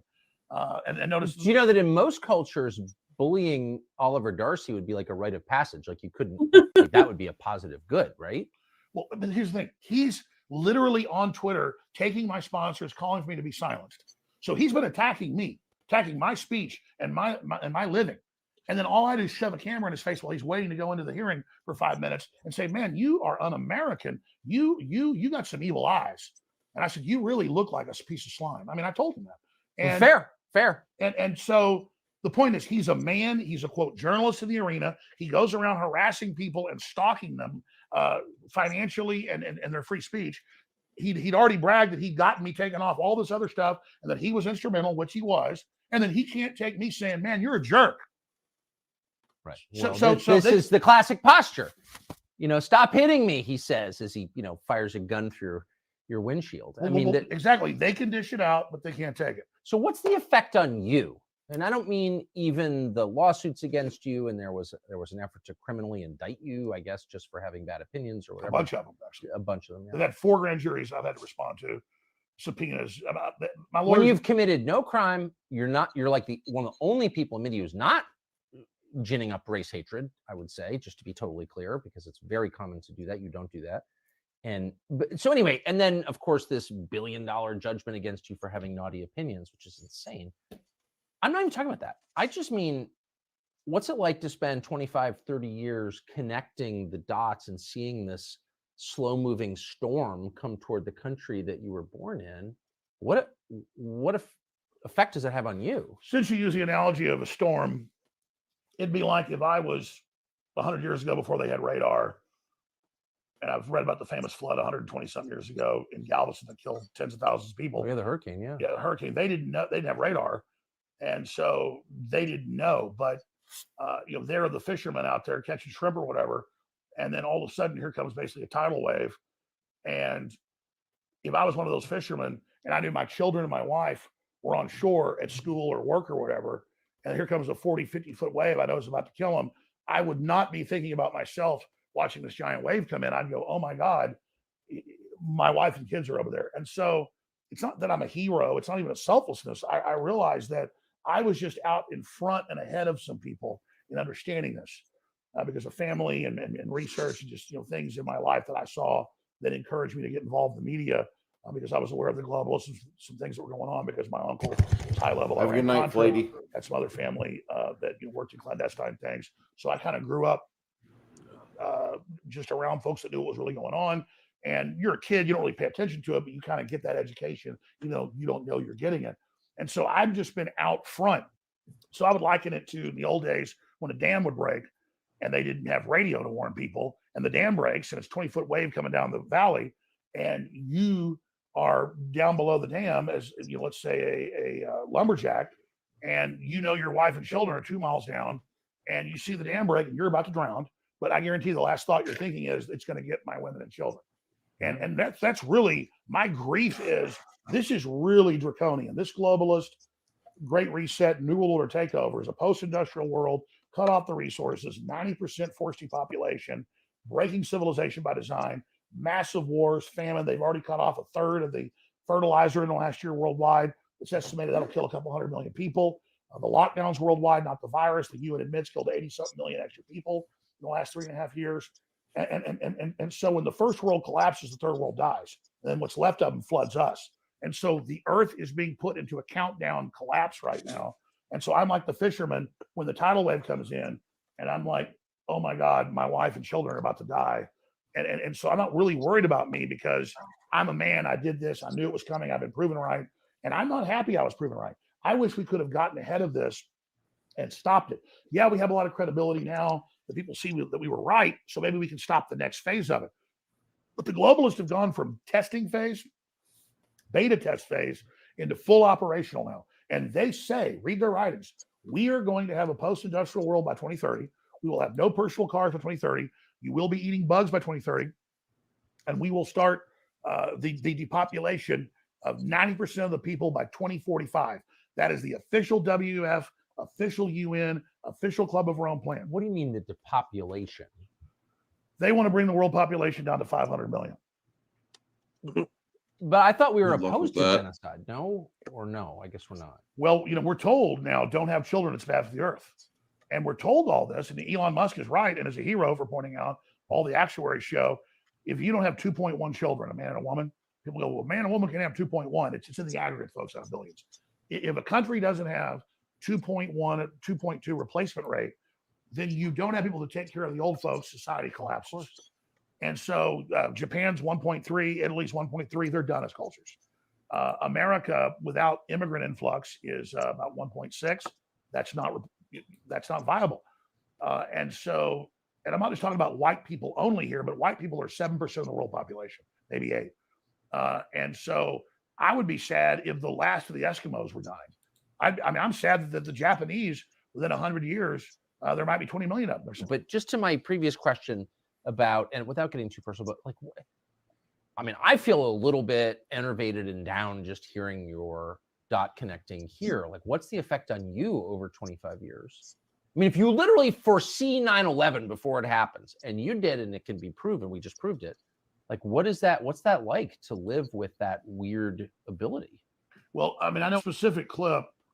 I specifically say, call the White House, tell them we know they're going to let Al Qaeda attack us, Bin Laden, and then take our rights. And I said, call the White House.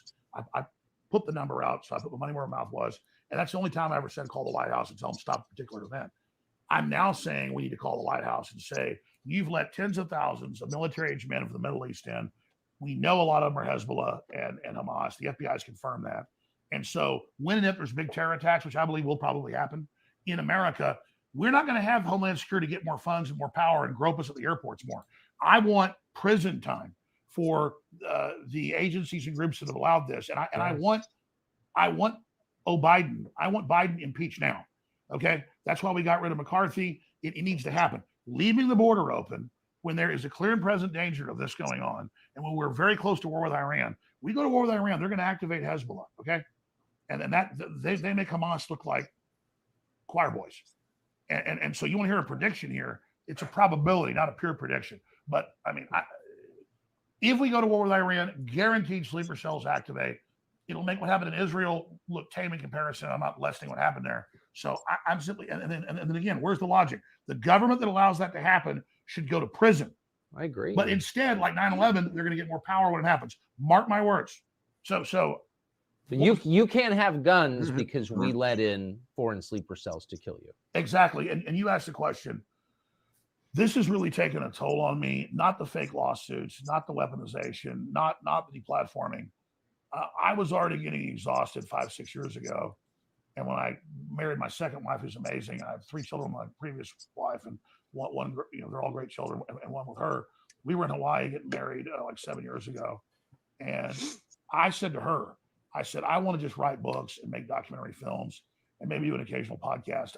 But at that time, I've been on air like 22 years, 6 days a week, 3 hours a day at least. And I said, I just don't want this burden, this big crew. I love the crew, but I don't want to do this anymore.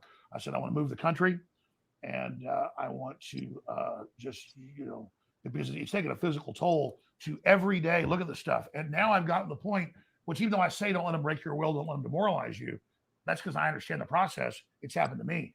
Used to, I'd have hundreds of incredible stories and clips every day. I couldn't wait to expose the bad guys. Now I look at it once, I'm ready, I study it, and then half the time I get on air and I just go, let's just take calls, or I start talking about some fun story just because I mentally cannot sit there and stare into the abyss and stare at Biden or their press secretary that's meant to enrage us and demoralize us.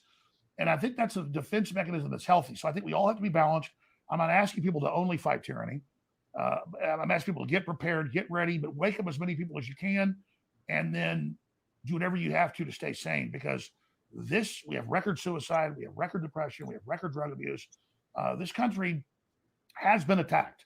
And if you read deeper into globalist writings, they admit they're doing it. And so we have to be aware of it. If you're aware of an attack and aware of a manipulation, it doesn't give you full immunity from it. No, it doesn't. But it gives you a buffer.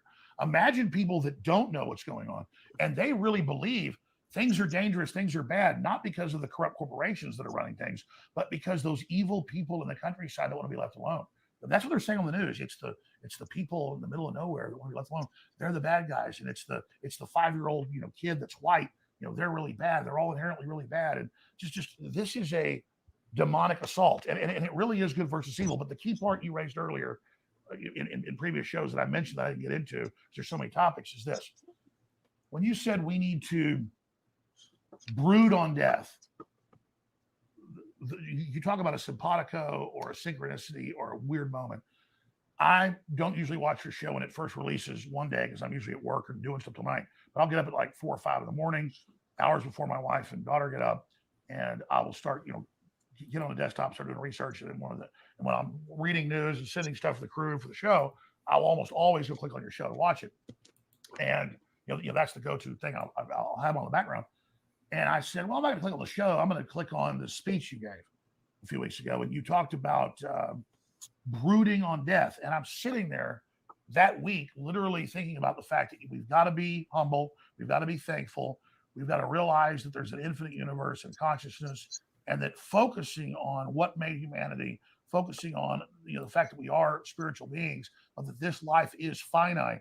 These incredible experiences, all the people we've met and known, and all the ancestors before us that did incredible things and went through hell and were tough as nails to get us here, really ties us into our ancestors and the epigenetic instinctive knowledge that really makes us a colony or hybrid creature of all of our ancestors. We have a soul, we have a spirit, we have our genetic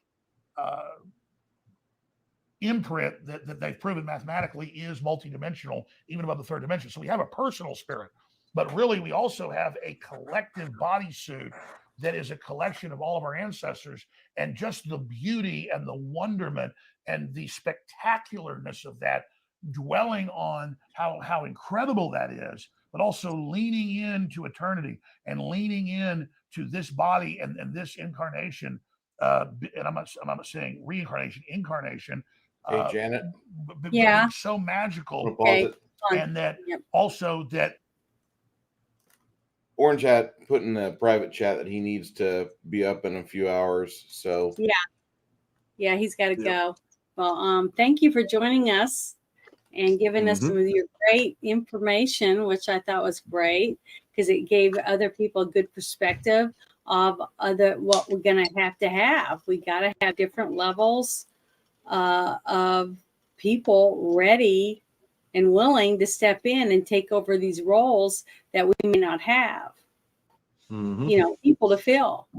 And I'm glad that you are you're a young man that can see the different steps of things that we're going to have if we end up having a collapsed System. government. Yeah, if our government collapses, we've got to step in and take over and rebuild it. And we got to have people from different levels and different understandings of what we need to survive. And we do Yep. need a government. We need people to be in charge to make sure everybody's doing their jobs. You need a boss. That's the way it is, Yeah. but we need that. But thank you Yeah. so much. I really appreciate it. Very welcome, Janet. You're, You guys have a you're- good night. you Take too. care, Pat. All right. Take it easy, folks. Good night. Yep. All right.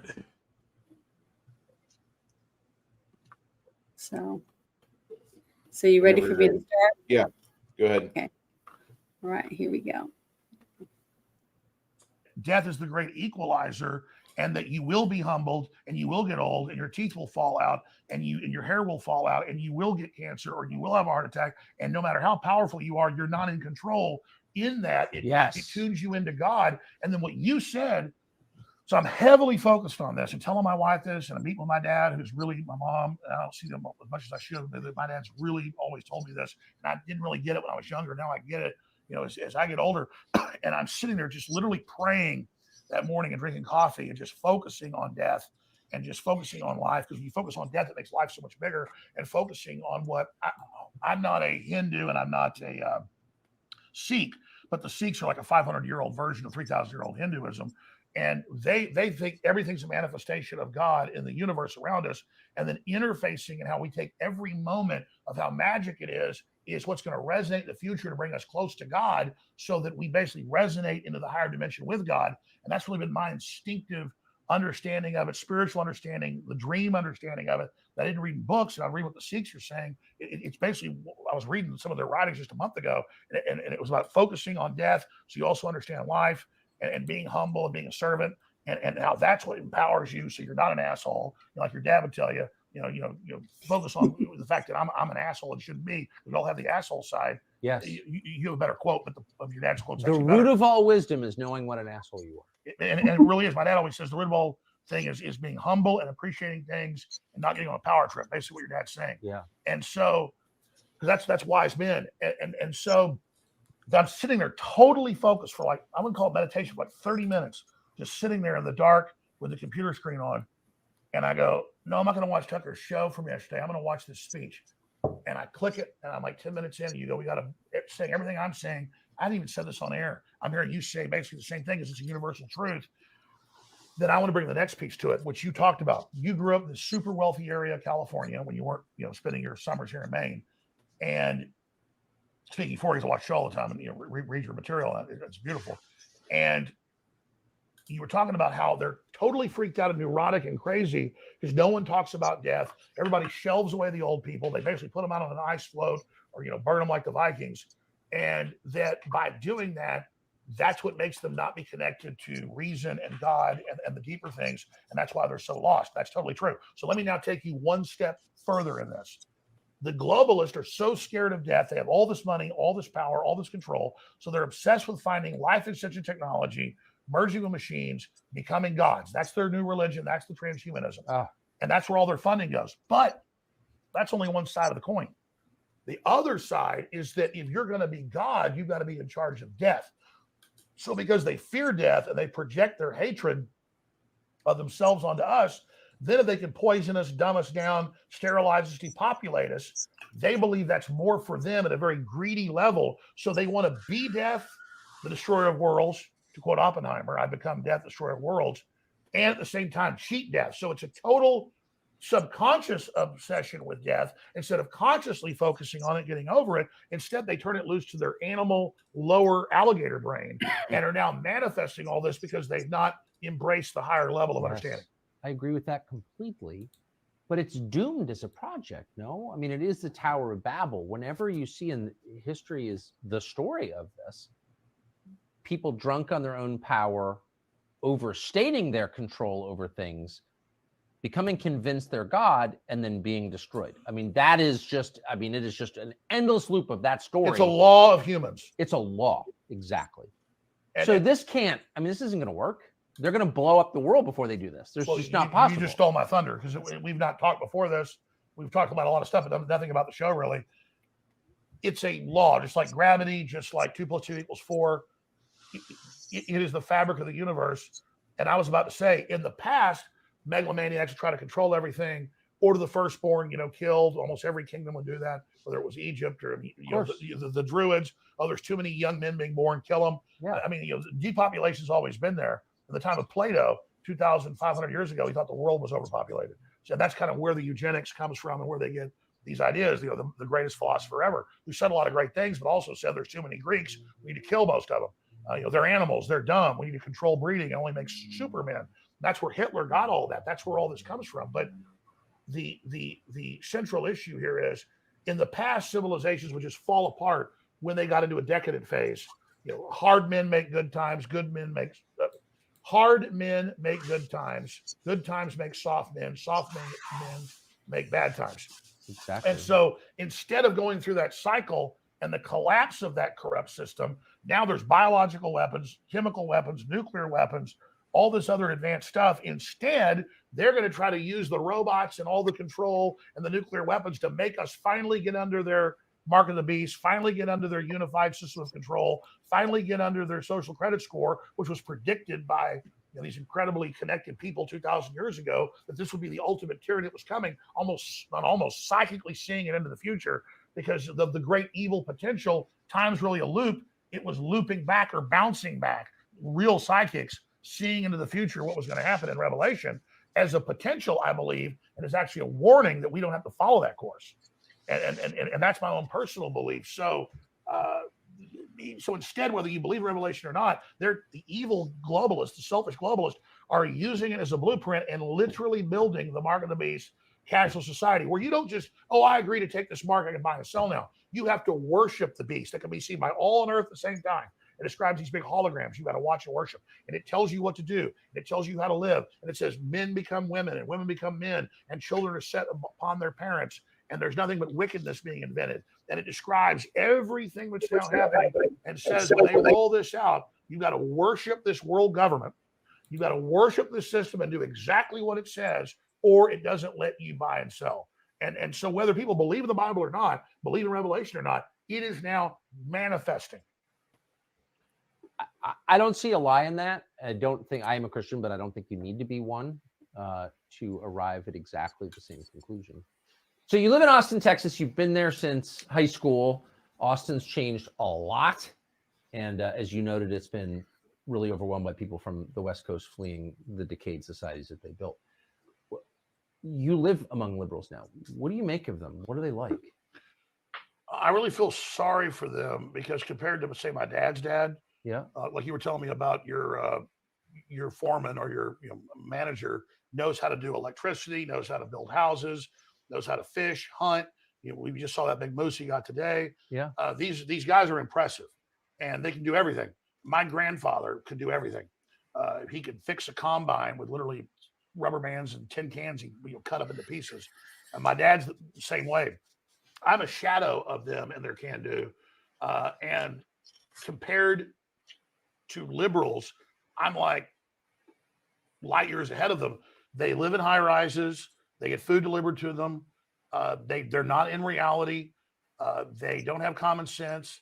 They go out the most dangerous areas that I wouldn't go into armed in places like New York, dangerous areas of Austin, and get stabbed, raped, murdered, killed. Then they defend the people their families do that killed them. They just are like pod people. They are just these obsolete creatures that most of them have, I guess, jobs because they work for big tech or the system. But they are just completely disconnected, domesticated, very, very politically ignorant, culturally ignorant, historically ignorant people. And they think they're elitist. They think they know a lot. They think they understand a lot. They're totally useless. What do they do for fun? Well, I was about to say, and they're the ones that want to depopulate. They're the ones that think that, like Bloomberg said, what's a farmer do? It's easy. You stick a seed in the ground, it grows. Farming's incredibly hard. You better know what you're doing, and you got to have the weather on your side. And it's a all around the clock job. I've had family that are farmers. My dad grew up as a farmer and a rancher. The summers they would send me to work on farms and ranches. Best education I ever got. It's rough. It's tough. But is it really essential? Is food really essential? Well, we're told by John Kerry in the last few months, he says we need to cut farming. Now, organic farming is he still alive? Is bad for the earth. I don't think I think it's a corpse. He seems like a corpse. Like a rubber face. Somebody An told- animatronic Chuck E. Cheese. I thought he passed years ago, but somebody told me he's still alive. I guess it's an open He question. runs around giving speeches saying we've got to cut farming, or people are going to starve. And I'm not joking. I'm not joking. That's what I'm saying. Cut down trees, cut the food off, cut the fertilizer off to save people. Well, speaking of starving, I mean, again, as I said at the outset, and I meant this, I've never seen a single person, I don't think there ever has been a person in the history of the United States who was not criminally charged, but was punished to the extent that you have been. I mean, they've really tried to drive you into the grave. I think, to be fair, it's been worse for Trump, but I'm the second. Yeah, that might be right. He has much bigger resources, though, to back him up. Oh, I mean, absolutely. he's the head of a I've- political party. I've spent everything. I'm completely out of money. I'm still hanging on, but yeah, Trump still has resources. I don't. They lied about my resources too. Said I had all these resources. Now it's been proven it wasn't true. So yeah, they've definitely. But it was more than $1 billion judgment against you for saying something other people didn't like, I guess. Well, let's be clear. Misrepresenting what I said, I was defaulted by both judges in Texas and Connecticut. And the judge said I was guilty, then wouldn't let us put on defense and had a jury decide the damages. Then they put on experts saying I was worth $400 million when I had a couple $1 million last year in my account during the last trial. Now I have nothing. I'm actually upside down right now. And so that's. So how are you? I mean, how are you? I mean, they've decided like you're not allowed to make a living in this country. You've been not just deplatformed, but depersoned, debanked. How do you make a living? Well, I have been maxed out personally. I'm in bankruptcy, but I've done a Chapter 11, Subchapter 5 reorganization for Free Speech Systems that is the company that owns InfoWars, and so that company's barely paying its bills and is operating, but we're barely hanging on. I personally never had that much stuff, contrary to what they said, so it really hasn't hurt me that much. I'm not really into fancy things or a bunch of ostentatious lifestyle, contrary to what they've said. And so we're funding the operation. We're selling products. What are you selling? We sell books, films, T-shirts. We sell high quality supplements. Then they call it snake oil, but we sell the same stuff private labeled that Whole Foods sells, just high end, high quality stuff. It's not just a fundraiser. I've got the book, The Great Awakening, Defeating the Globalist and Launching the Next Great Renaissance. My last book that came out last year was a #1 bestseller on the USA Today and Wall Street Journal, but did they list it on their list? Well, the New York Times, they did. New York Times refused to even put it on the list, even though it was #1. This is my new book that isn't just the bad stuff they're doing with a huge breakdown with all the proof at the back.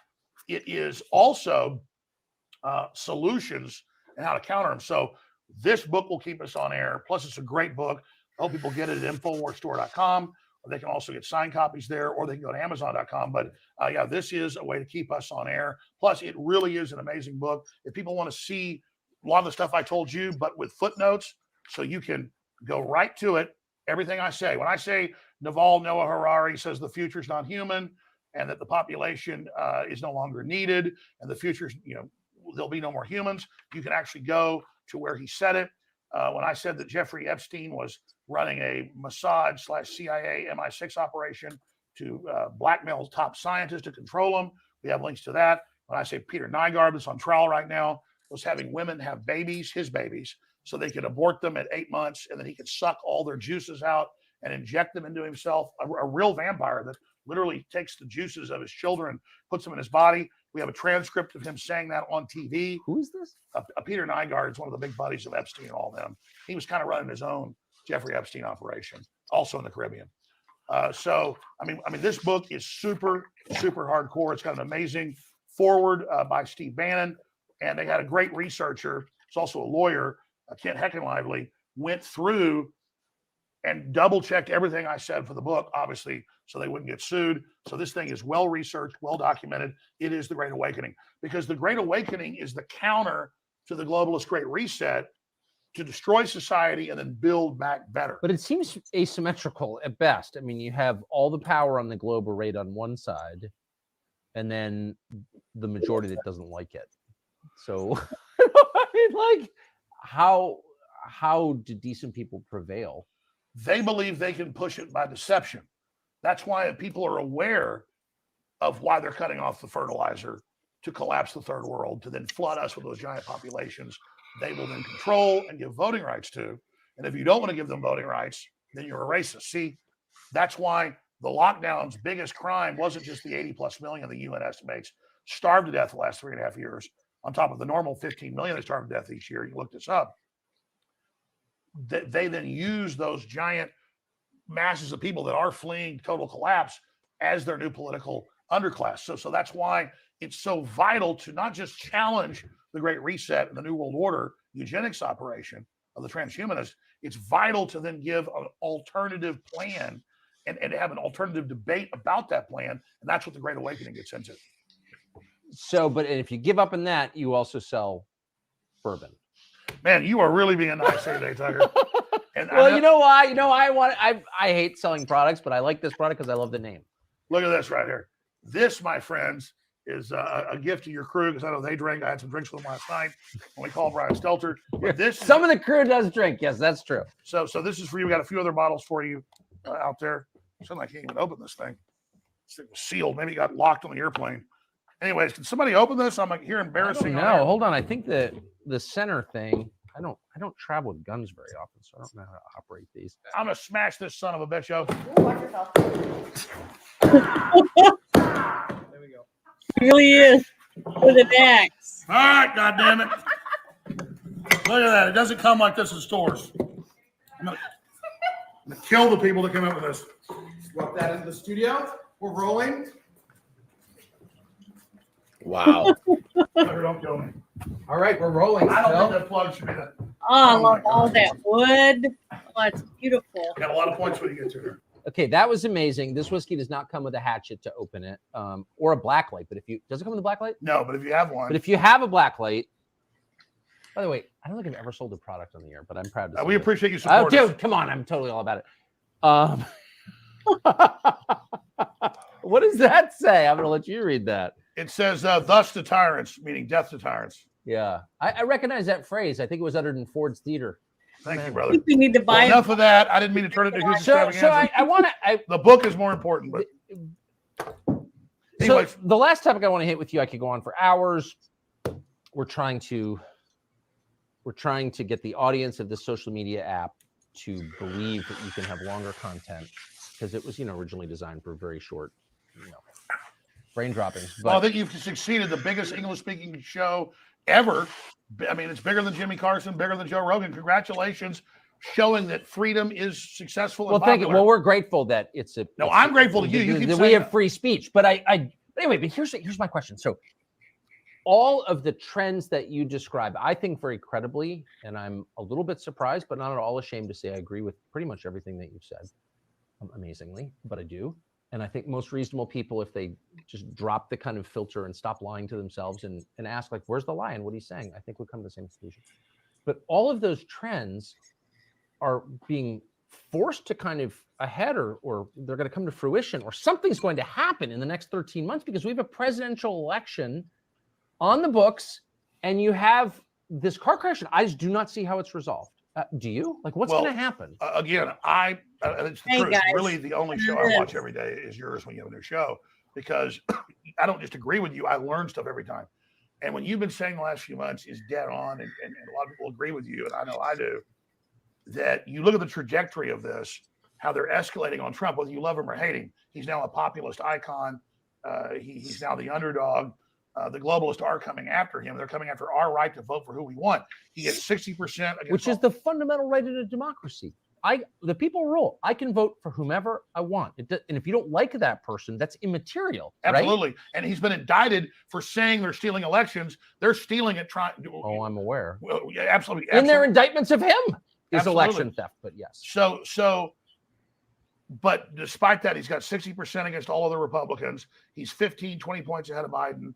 It's backfired, but the deep state's not going to stop. So when you said to Trump several times in that 400 million views or whatever you got, biggest show ever, you said to him, well, isn't the next thing them trying to kill you? And he's so confident he doesn't want to think about that. And He doesn't want to think about it. whereas I admire someone that's that confident, the deep state does kill people.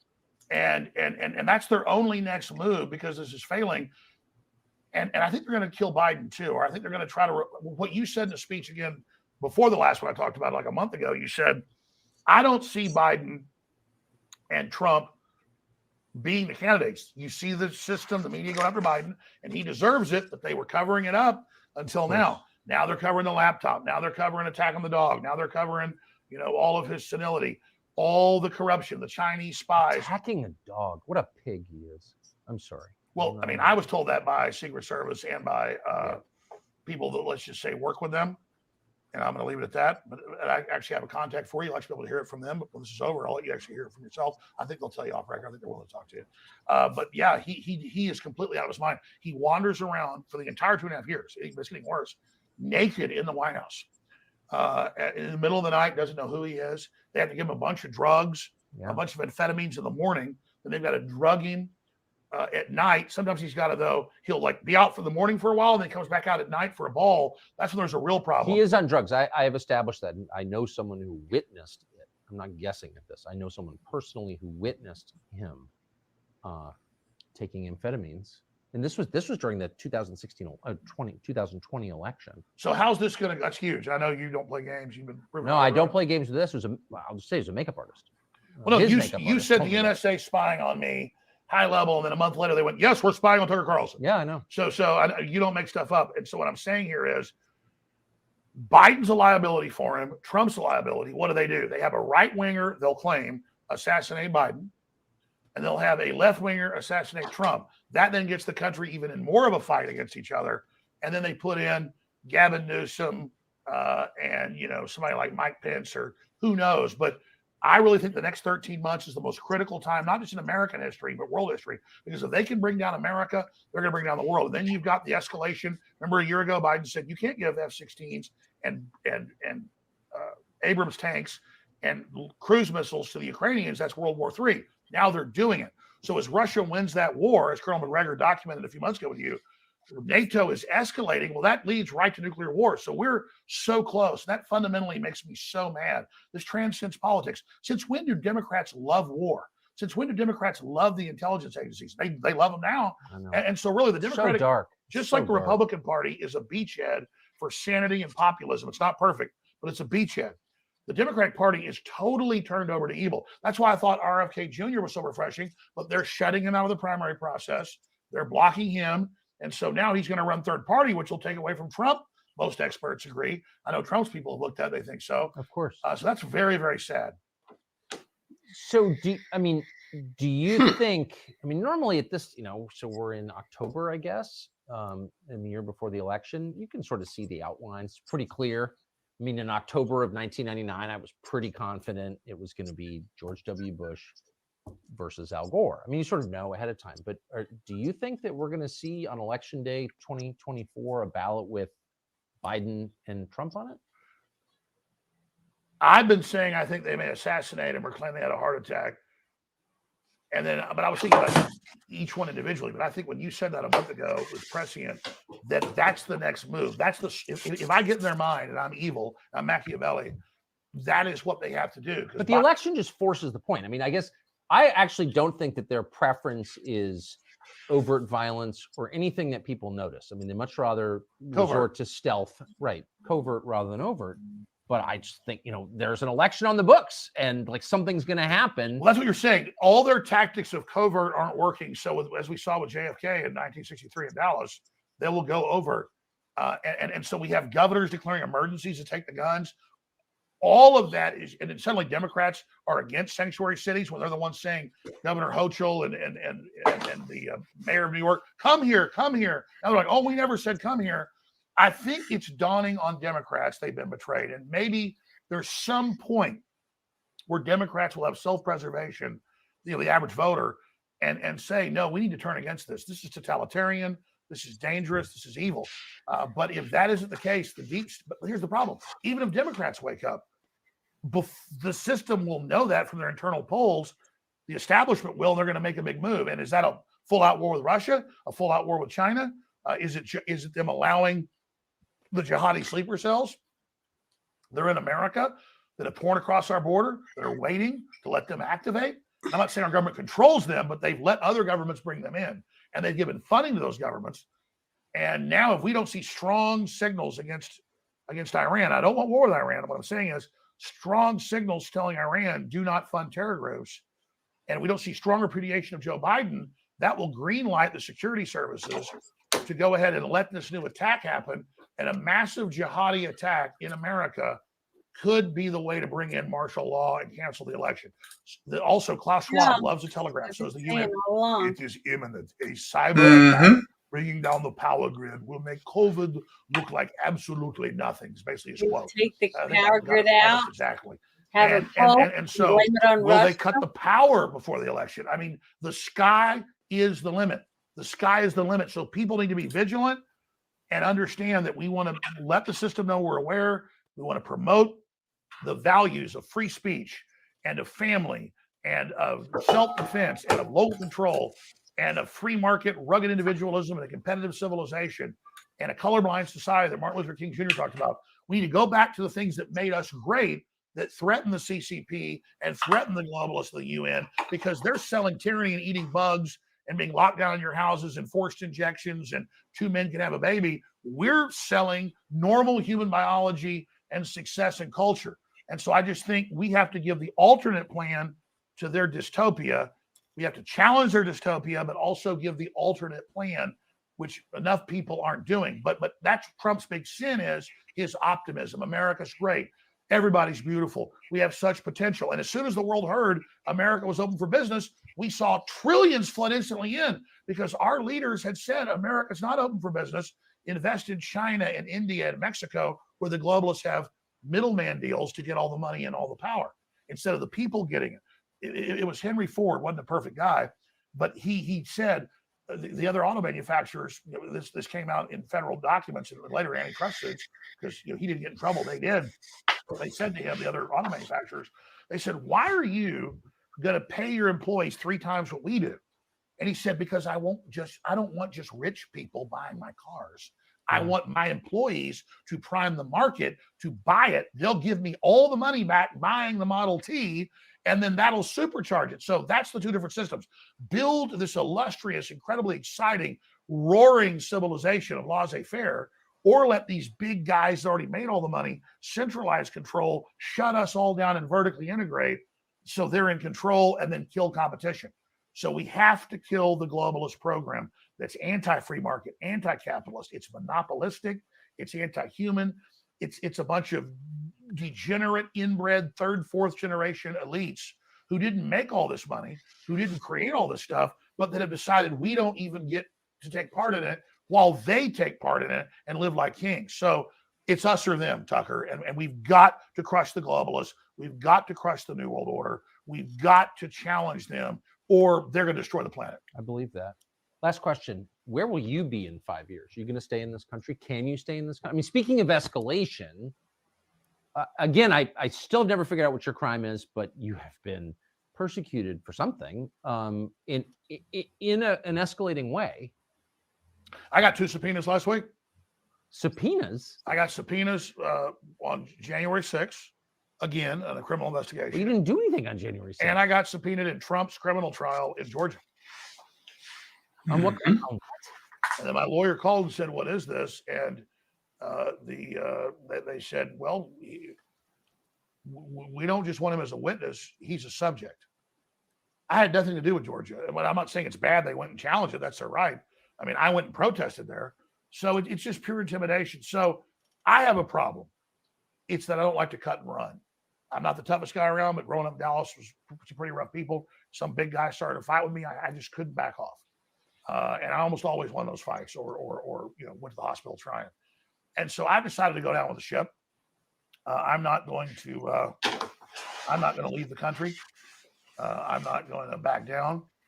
And I'm going to continue to fight with everything I've got. I'll never sell out. I'll never give in. I couldn't give out. That's why support's critical and word of mouth, because Alex Jones is seen as a focal point, like capture the flag by the globalists. If they can shut me down, they believe they can shut anybody down. They've said that. And so it's human intelligence and human action and word of mouth. Talking about Infowars.com, my show, what I do, is a test case, almost like Stalingrad in World War II, where all these forces of the globalists keep thinking we beat this guy at this city, at this point, at this battle, we win. And so I don't think I'm even that important.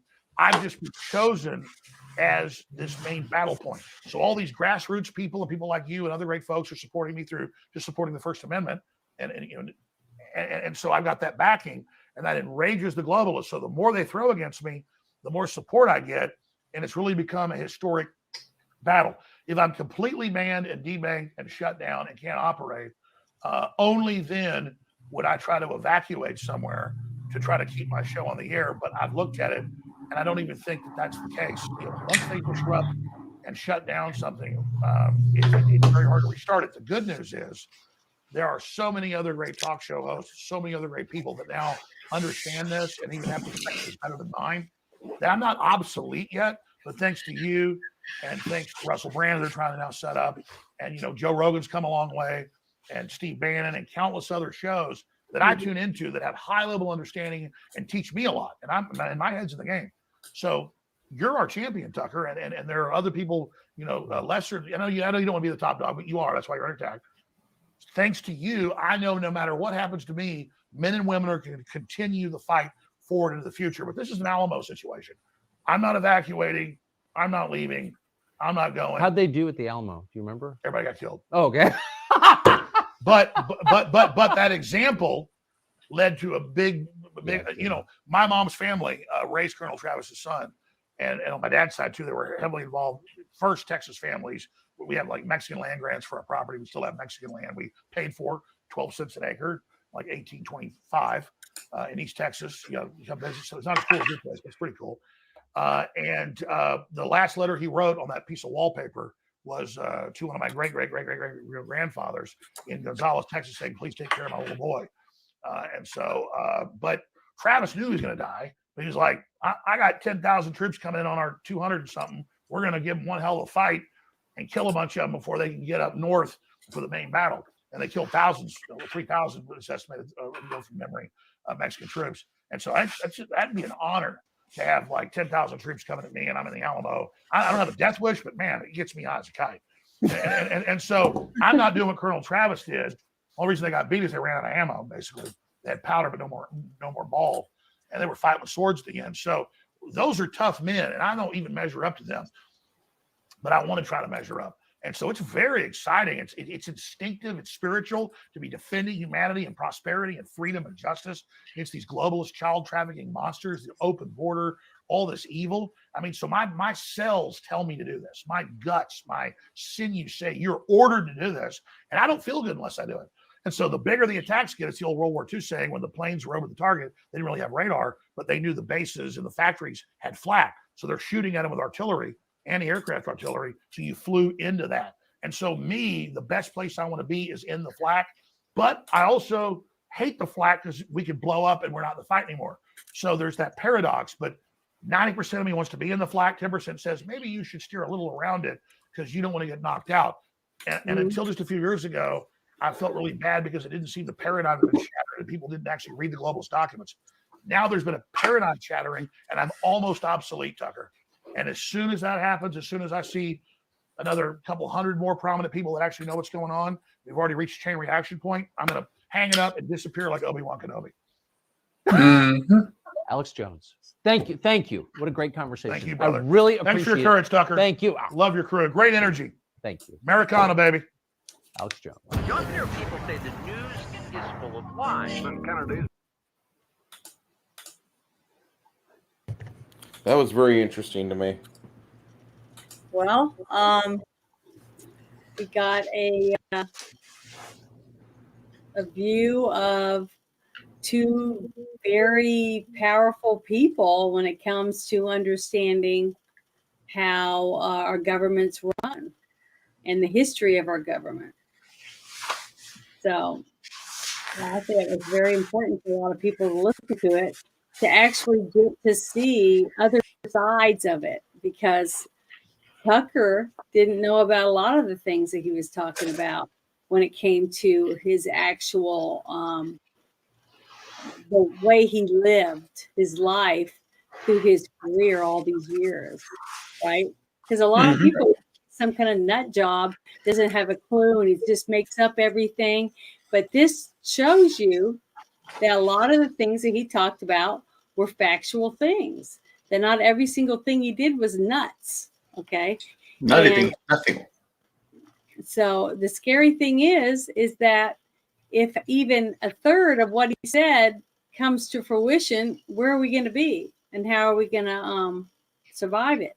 What are we going to do as Americans to fight for what we already have and what we want to have in our futures or for the rest of our families, things like that. So to me, I thought it was very, very informative. And if you get to watch the other videos that I had that I talked about, the one where Bobby Kennedy is talking about MK Ultra, and that goes along with a lot of things that you heard him talk about the plans for our future and where we're headed. Because I've been seeing a lot. There's been a lot of talk about RFK quitting out of the race because he's not getting any promotion whatsoever. He's And I not. was wondering what he said. What did he say? And you're saying he's talking about MK Ultra? All right. Well, they're going to cancel him over that. I can see that. Well, the thing is, he talked about the jab, and now he's talking about MK Ultra and a few other things that he knows about.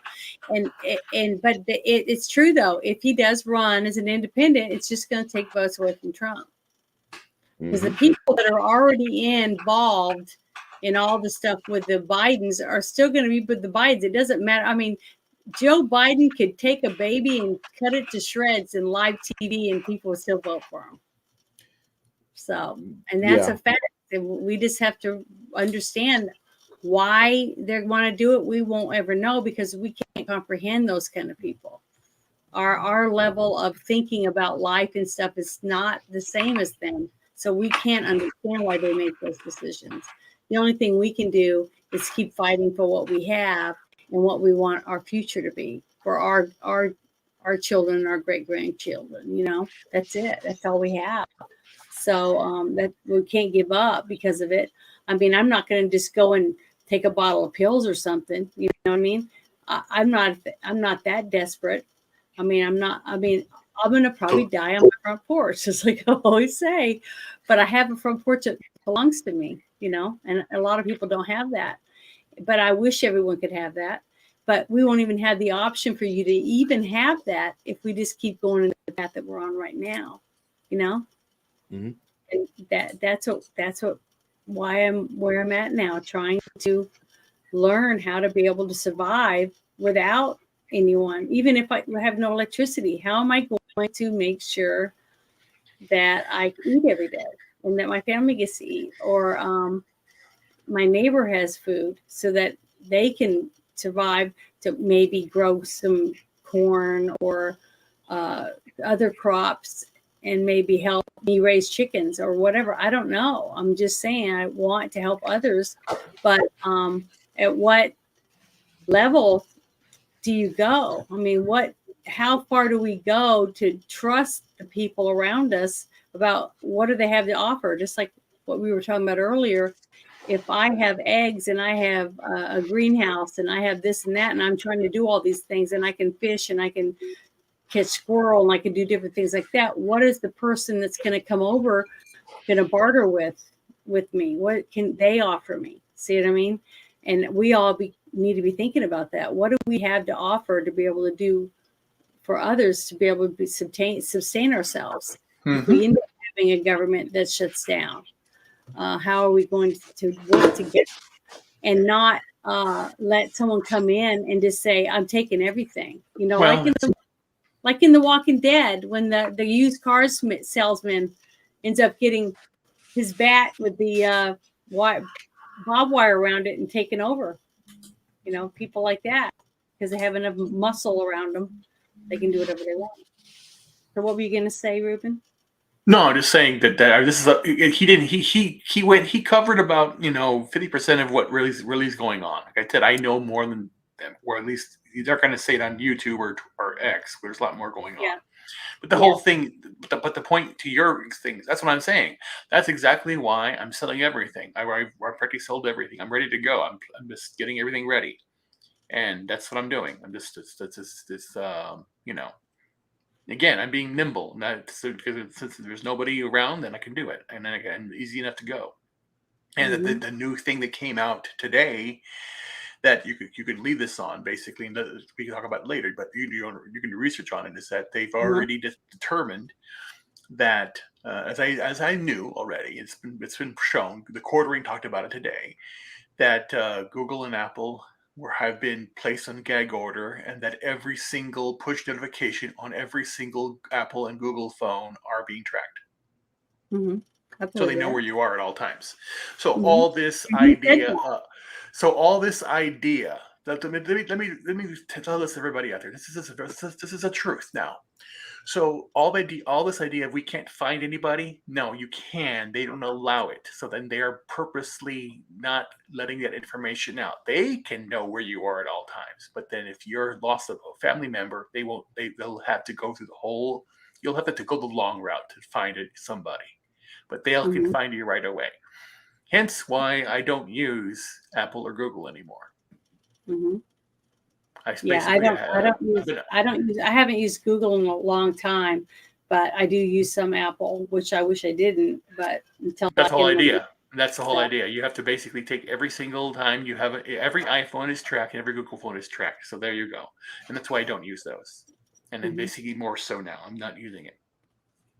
And not Yep. even when, and the same thing with Microsoft. It came out also day before yesterday that Microsoft is now implanting a certificate in every computer, and this is going to what they're doing with Windows 10. They're going to be if you want an update, then you have to pay for those updates, and they're going to force you to do Windows 11, which has all the certificates, and Windows 12, which will be moved toward a subscription service as well. That's what's the next thing, so that you can pay every day to keep your computer going.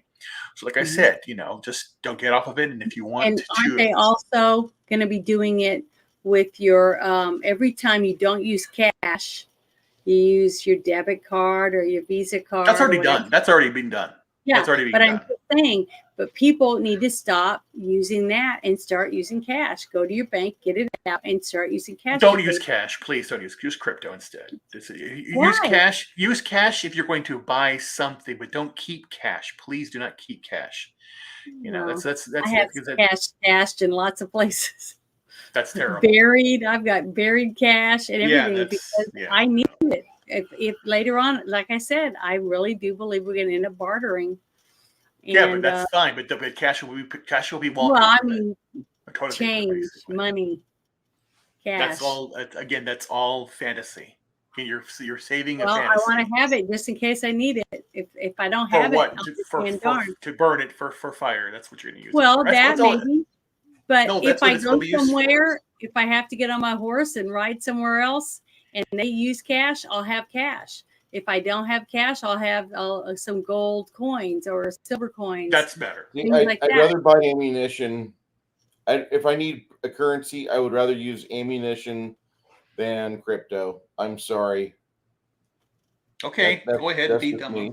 Be stupid. Well, the thing is, crypto's only going to work if you have electric grid. No, Yeah. it doesn't. No, that has nothing to do with that. No, that's How are you going to use? How are you going to use? okay. There are cold wallets out there that you can use. You just don't use power. You can use solar off of those. It's the whole idea. And again, it doesn't go away because the grid is just electricity. If you can tap into it, you can, because everything that you see on the internet is only 2% of the network.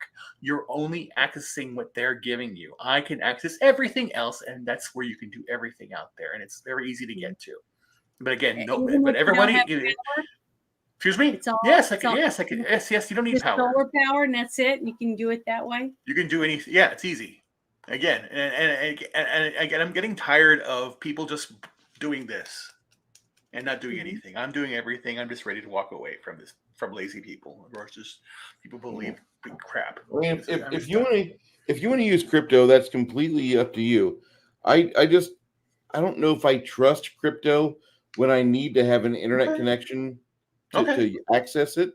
That's the thing. And I'm thinking in the worst case scenario, I'm thinking either food or ammo is going to be the two currencies that I'll be able to deal with. Yeah, well, that's true too. It's true. It will be. Yep. But again, it's the idea. Like I said, I want a piece of land where I have access to water, and I have access to the land I'm using, and then I have chickens, goats, eggs and chicken, goats, and bees. I'm sorry, those three, and then the Bees. stuff, and that's it. And then just I don't need anything else. And then if I need don't need anything else. What else do I need from there? That's it. I'll be happy.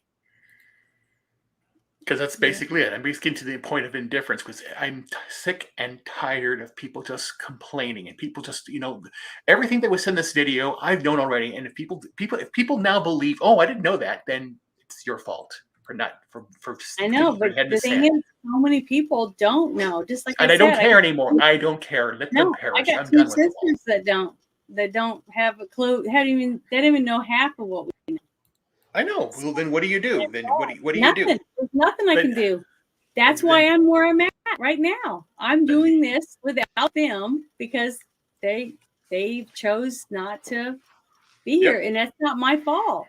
I know. But yeah, you have to And I understand exactly what you're build your arc and be happy. You can only and just do be what ready. you can do for you, and if nobody listens to you, you can't force people to listen. Oh yeah, You just no. have I'm to not do trying. what you I'm not trying to think is force right. anybody to listen at all. No, I care. know. But what I'm saying is I can't either. I can't force anyone either. I am doing what I know I need for me and for the few people So that then very, very briefly, what are steps you're taking? You have your own chickens right now or something like that? You have? Yeah, I have chickens. I have my own well. Oh, you I grow well have- too. Okay, good. Yeah, I have an artesian well.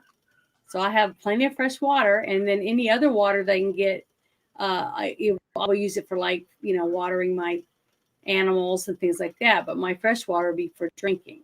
Hey, Janet, I don't know how long. Yes, do you have a sump pump? a sump pump. Mhm. You A mean one little with pump you can. your foot, that Yeah, kind of well, one. not that type of sub. Well, that would work, but something you could feed into your septic tank, and then attach a hose to it and shoot that over onto the garden. Because if you're going to be No, just, I'd have to have something, but I don't. I don't have that. It's somewhat of a sump pump aspect of it. You basically want to utilize and change. I'm designing something that does that, where you can actually, when you use any water, the water that you pour out from your sinks goes to basically feed your plants, and anything goes from waste goes into the compost area, and you have to do it that way. You set it up. One of the things I'm working on that I've been going to a few different things researching is using my basement to grow like fungi and like hydroponics, and using my fish, the water from my fish and the pump going through the plants and redoing it through the water with the fish. See, all that type of stuff. I'm trying to learn all these things because I'm hoping that it won't just be 5 people to feed. I'm hoping that I will be able to figure out ways to feed a lot more than that. Just like I said, somebody's got to have food for the people that are going to be doing all the other things, which will be rebuilding society, basically. And that will be one of my skills that I'll be able to have to help the other people so that we can survive. Because I know I can't do it by myself. That's the sad fact that so many people think you can, but you can't, because you cannot guard your stuff. You can't protect yourself. You can't get all your food. You can't grow everything. You can't do and build your places to live. All that stuff by yourself. You have But that's where you have to have that federated town or unincorporated federated town. And it's in the neighborhood where you basically have, you'll have one person will be in charge with all the schooling, all school education, this and that. You have one other person doing all the food, one doing all the butchering, one doing all of the milling for all of the wheat and all that stuff, and the chickens and eggs, and then basically like that. And then everything is done that way. You teach the kids, you get some eggs, you do this, you're smart, and you can do like a pump or fix a pump, air conditioner, whatever. Very simple stuff too, and that's another thing too. There are a lot of DIY out there. You can build your own refrigerator, your own freezer. You can build your own stove. You can do all these things. You just very, very simple ways to do it. That's why I tell people to watch shows like The Walking Dead and lots of these old movies and stuff, because there's so many things in those that to restart a power plant, you have to have people with the knowledge to start it up again, to fix Well, it so you yeah, have but power. but don't watch television shows. Watch actual, No, I read actual mean, books. You know, books are the best, but the thing is, it inspires people to be in the position I am now. Is because of things I've seen in my past to make me say, I think I can do those things. See but what I the thing mean? is that, No, why know did you anything. pick your area because of family or because you believe that Yeah, area is going some to be family, safe? but I believe that being somewhere where there's very little traffic, wide open areas where I can see for long distances, things like that. And there's plenty of wildlife and stuff here and natural resources. There's a lot of things that I feel I have more here than where I was. Okay, in the yeah, mountains. because like my only concern for anything on the East Coast and up till like probably Chicago area, you know, St. Louis, Kansas, that area, the Mississippi River, basically anything east of that is going to be very congested. When things go south, that's going to be the more the chaos is. On the West Coast, Any big California city. will. I tried Excuse to me? make sure I'm not going to be near any big city at all. I don't know, wanna yeah, be- yeah, yeah. Right, That's one yeah. of the things that I focused on. Yeah. Right. But again, the whole idea that if something were to happen, some nightmare scenario or some rogue, you know, attack, they're going to attack the big cities or even the smaller cities that are close by. And basically, it's not a question of what's going to happen in those cities. It's a question is it going to happen, the migration of people that leave those cities are going to go to And the that's smaller another areas. thing too. Just like you said, I didn't want to be by a big lake and I didn't want to be by a big river because those are two ways that they think people are going to go to because they all want water. So I wanted to be somewhere where I'd have my own well that I know didn't go dry in 2 or 3 droughts. Okay, so it's a natural well that has it's never gone dry, not one time, even with lots of use and very dry summers, 100 and something degrees. Hopefully, you're not too close to a military base because those ones will be No, attacked it's no first. military base near me either. So that's, I mean, I'm just saying I used a lot. My There's dad was. one about 70 miles from her, but it's not super close. It's and not it's super. not Nothing something- is super close to me. Yeah, they're like for her to get food or beer or wine. I have to go is a 48 45 miles minute- just to buy wine and beer.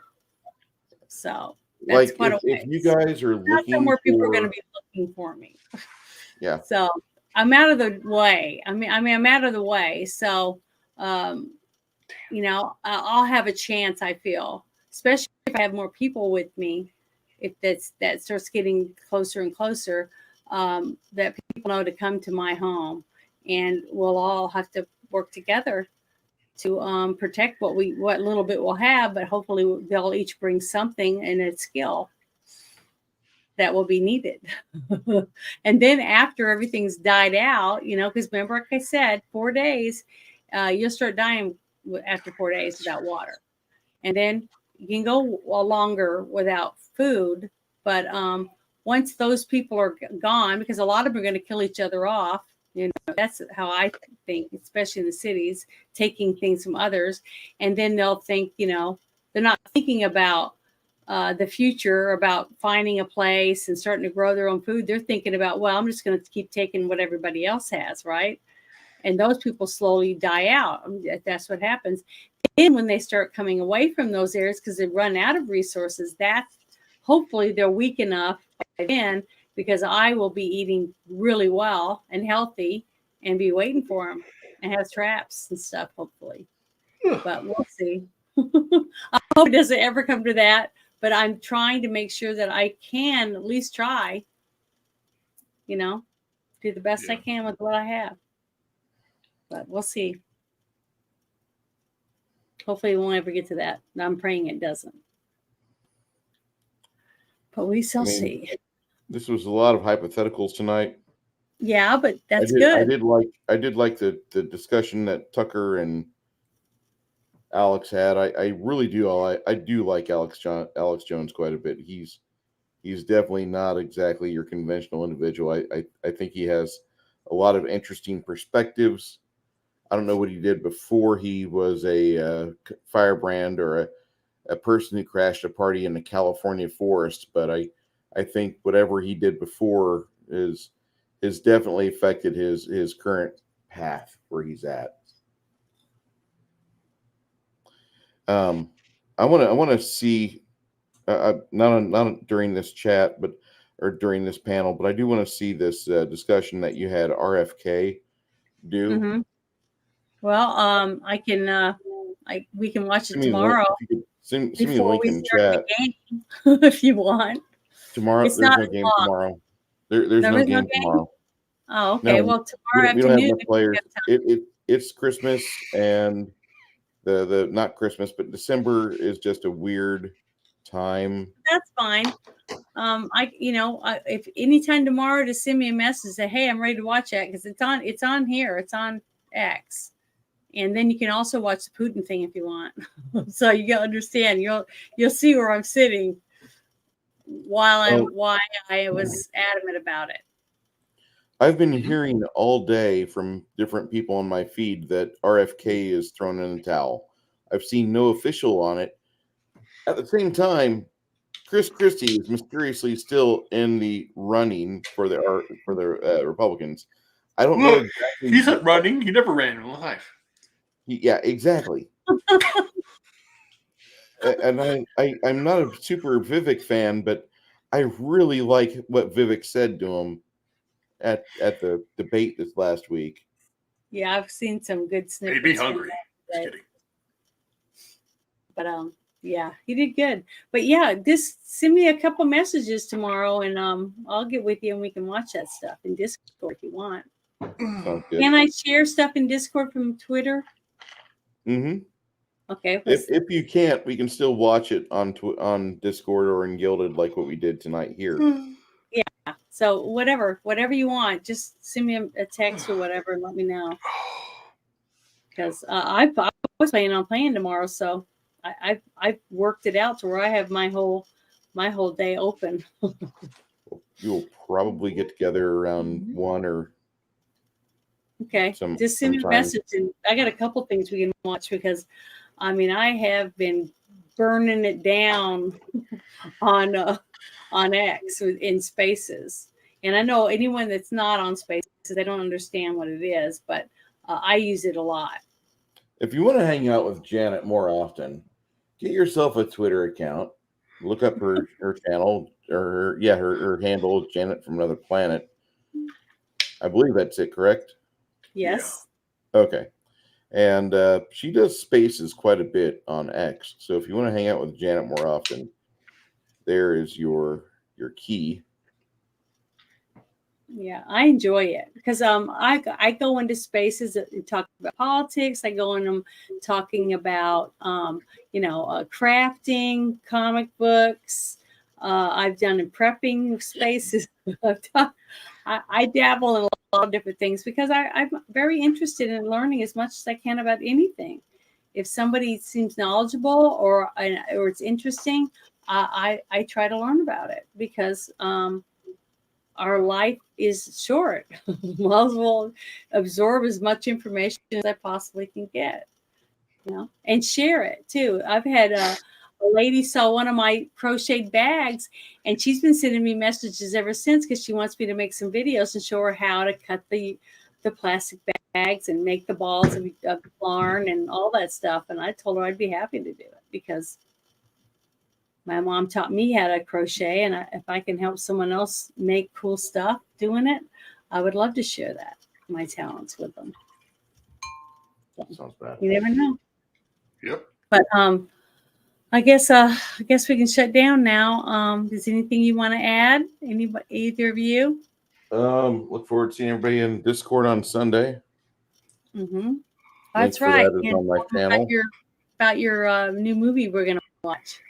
Yep, we're watching the instant classic Lady Ballers. Oh, yeah. When is that? About 7 p.m. on Sunday. Discord. Sunday. Yep. Okay. Shit. Okay. Yeah. Remind me. Shit. Well, we'll try. We'll try to remind you. I'll try to if he does anything, I'll try to share it on my Twitter. Yeah, I've heard a lot of good. I've heard good and bad, but I want to basically my opinion. I'm trying to keep Really? my ears plugged. Yeah, I haven't heard anything because I'm trying not to, because I want to just be totally blown away by the actual movie and not know anything. Oh yeah, about yeah. I'm upset with the trailer. They have Andrew Clavin say one of the funniest things I've ever heard in my life, and it's on the trailer. I'm like, you should have saved that for the movie. Okay, whatever. That's all I have planned. Sunday night we watch it. Monday night we do the We'll dual talk stream about for a girl, a guy, and a movie. Mhm. And then next week we go back to normal as far as Saturday's concerned. Mhm. Ruben, what do you have planned? Basically, I'm going to be doing some political stuff with Front Porch Conservative and his channel. He's been blowing up. I'm going to be doing more on X. I basically am reached out to start the whole aspect of my consulting business because I want to start doing everything for everybody based on everything. So I'm doing that. It's essentially like one thing I'm going to be doing is designing an operating system for creators and for podcasters and for gamers. Because basically, like I said, it was before the whole idea of Microsoft and Apple, doing all these things, and going to start promoting like phones, like this phone here. It's not a Google phone. It is a security phone that I'm setting up. I'm just establishing everything on it and getting it all set up to go, so that there's no But what tracking on brand this is phone. it? This is a Brax phone, Brax. But I'm also going to be getting maybe I'm going to think about it when I get some work coming in, a Google phone, and then de-Google it, and then or learn how to de-Google phones so that I can tell everybody, give it to how to remove everything off of Google on your phone, how to remove, and again, Apple the same thing, how to start doing these things and get rid of these things. It's going to be easier on a Google phone to do those things, not Samsung, not anything like that. It has to be a Google Pixel phone, all that stuff. And those are easier to manage because basically the whole idea that the Android operating system is a Linux-based operating system, so it does have open source aspect of it. Google took it over, and the thing is that we have to know we're on a Google platform right now, so they're tracking everything here too. So Yeah, that's the whole idea. A lot of people give Google shit, I'm one of those individuals, but I also, they do have the YouTube premium stuff going on, and as much as everybody bitches about the ads and such, I know you guys don't like to hear this. I give them $10 a month, or now it's going to be $14 a month after taxes, but I don't ever hear an ad. I listen to Google Music or YouTube Music. I never hear ads. Out of all the subscriptions that I've got, that's probably the one that will die the last one that will die, because I just do like the ability to use either the Google Maps or the whatever. Yeah, Google Maps is bad too. Don't use Google Maps. Well, that's horrible. I have to do that for my work phone. I mean, that's the one thing my That's boss fine. uses. That's fine. That's what he uses to track our equipment. So okay, fine, but I mean that's the what he's got. So for all of that, if you are looking to be part of the system, that's probably the cheapest way to be part of the system. Now, the Google phones that you talk about, the Pixels, I've had personal experience with them. They're pretty good phones. If you take off a lot of the bloatware, they're really great. And I mean, when I say really great, I mean they're fast and they retain their speed. They're not like iPhone, which after 4 years, it's starting to like really just bog down. Like every new update just completely obliterates the effectiveness, and you're waiting after you swipe or you press something. The glass is not responsive. I hate that. For what? see this little tiny thing? The Google phone, the Google phone, this the little Pixel one. phone? It's a Verizon phone, but I had an AT&T phone for forever because that's what my spouse wanted me to have. But it sucks. Okay, especially when you travel around in rural areas a lot, you don't have service. So the only people I can find anywhere near where I'm at right now, and it still needs a boost where I'm at, is a Verizon phone. And Verizon is the worst, also they track everything too. I know, but the thing is, I don't have a contract. I just buy a card and I put minutes on it when I need them.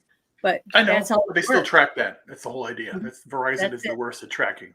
So the thing is, when I don't need that anymore and I can use my wind up walkie talkies, Yes. which I have, okay, I have that, and I have wind up lights. I've been doing all this different stuff, but my two sisters that live near, but within 6 miles, I have 6 mile walkie talkies that you wind up. But so I am working on that so that I can still have contact with people, but not have contact, if that makes any sense. Right. Yes, true. Yeah. You wind it up and you say a few things. If no one says anything, you say, oh, well, try it in another hour. You do it again. That type of stuff. But the thing is, you know, I'm working on trying to do the best I can with what I have, and with a little bit of resource of money. So, you know, a little here, a little there, and just like I said, I save as much as I can. But let's see. What was that? What was that? That sounded I don't kind know. of pretty. I don't know. Now I'm confused. I'm setting the phone up so it's doing something. Oh, it's doing something. Okay. But yeah, I'm just going to be doing the same thing I'm doing right now, is just making Christmassy videos for the month of this month, even though this is a really hard month on me, because this is the month that my mom passed away, and right before Christmas, and I just don't feel Yeah, like my mother passed away December 12th, well, mine was in the 20s, 2012. but it just sucks. So, you know, I'm just trying to stay as festive as I can, and you guys are the reason why it helps. Getting to see my friends every week and getting to talk to you guys and stuff. It's nice, you know. Thank you. So, but I want to thank everybody for coming and you guys hanging out with me, and I hope that it helped a few people, even if you didn't believe everything you said, but made you realize that even though we're all different, we're all wanting freedom. We all want to be free of our government. I really think so. At least it seemed like it from the chat. Mm-hmm. But that's what we're all going to fight for together, is for our freedoms. So I just want to say thank you, everybody, for coming, and I hope you guys have a wonderful night. Oh, Winky Wanky Woo! I'm so sorry you had to put your dog down. I know how that feels. I've lost 2 of my favorite puppies, but I'm sorry for that. But hope you guys have a great weekend, and see you Sunday. If you guys want to watch that movie with us in Discord, just get a hold of one of us, and we'll send out invitations, and you can come join us. But thank you so much, and you guys have a wonderful weekend. God!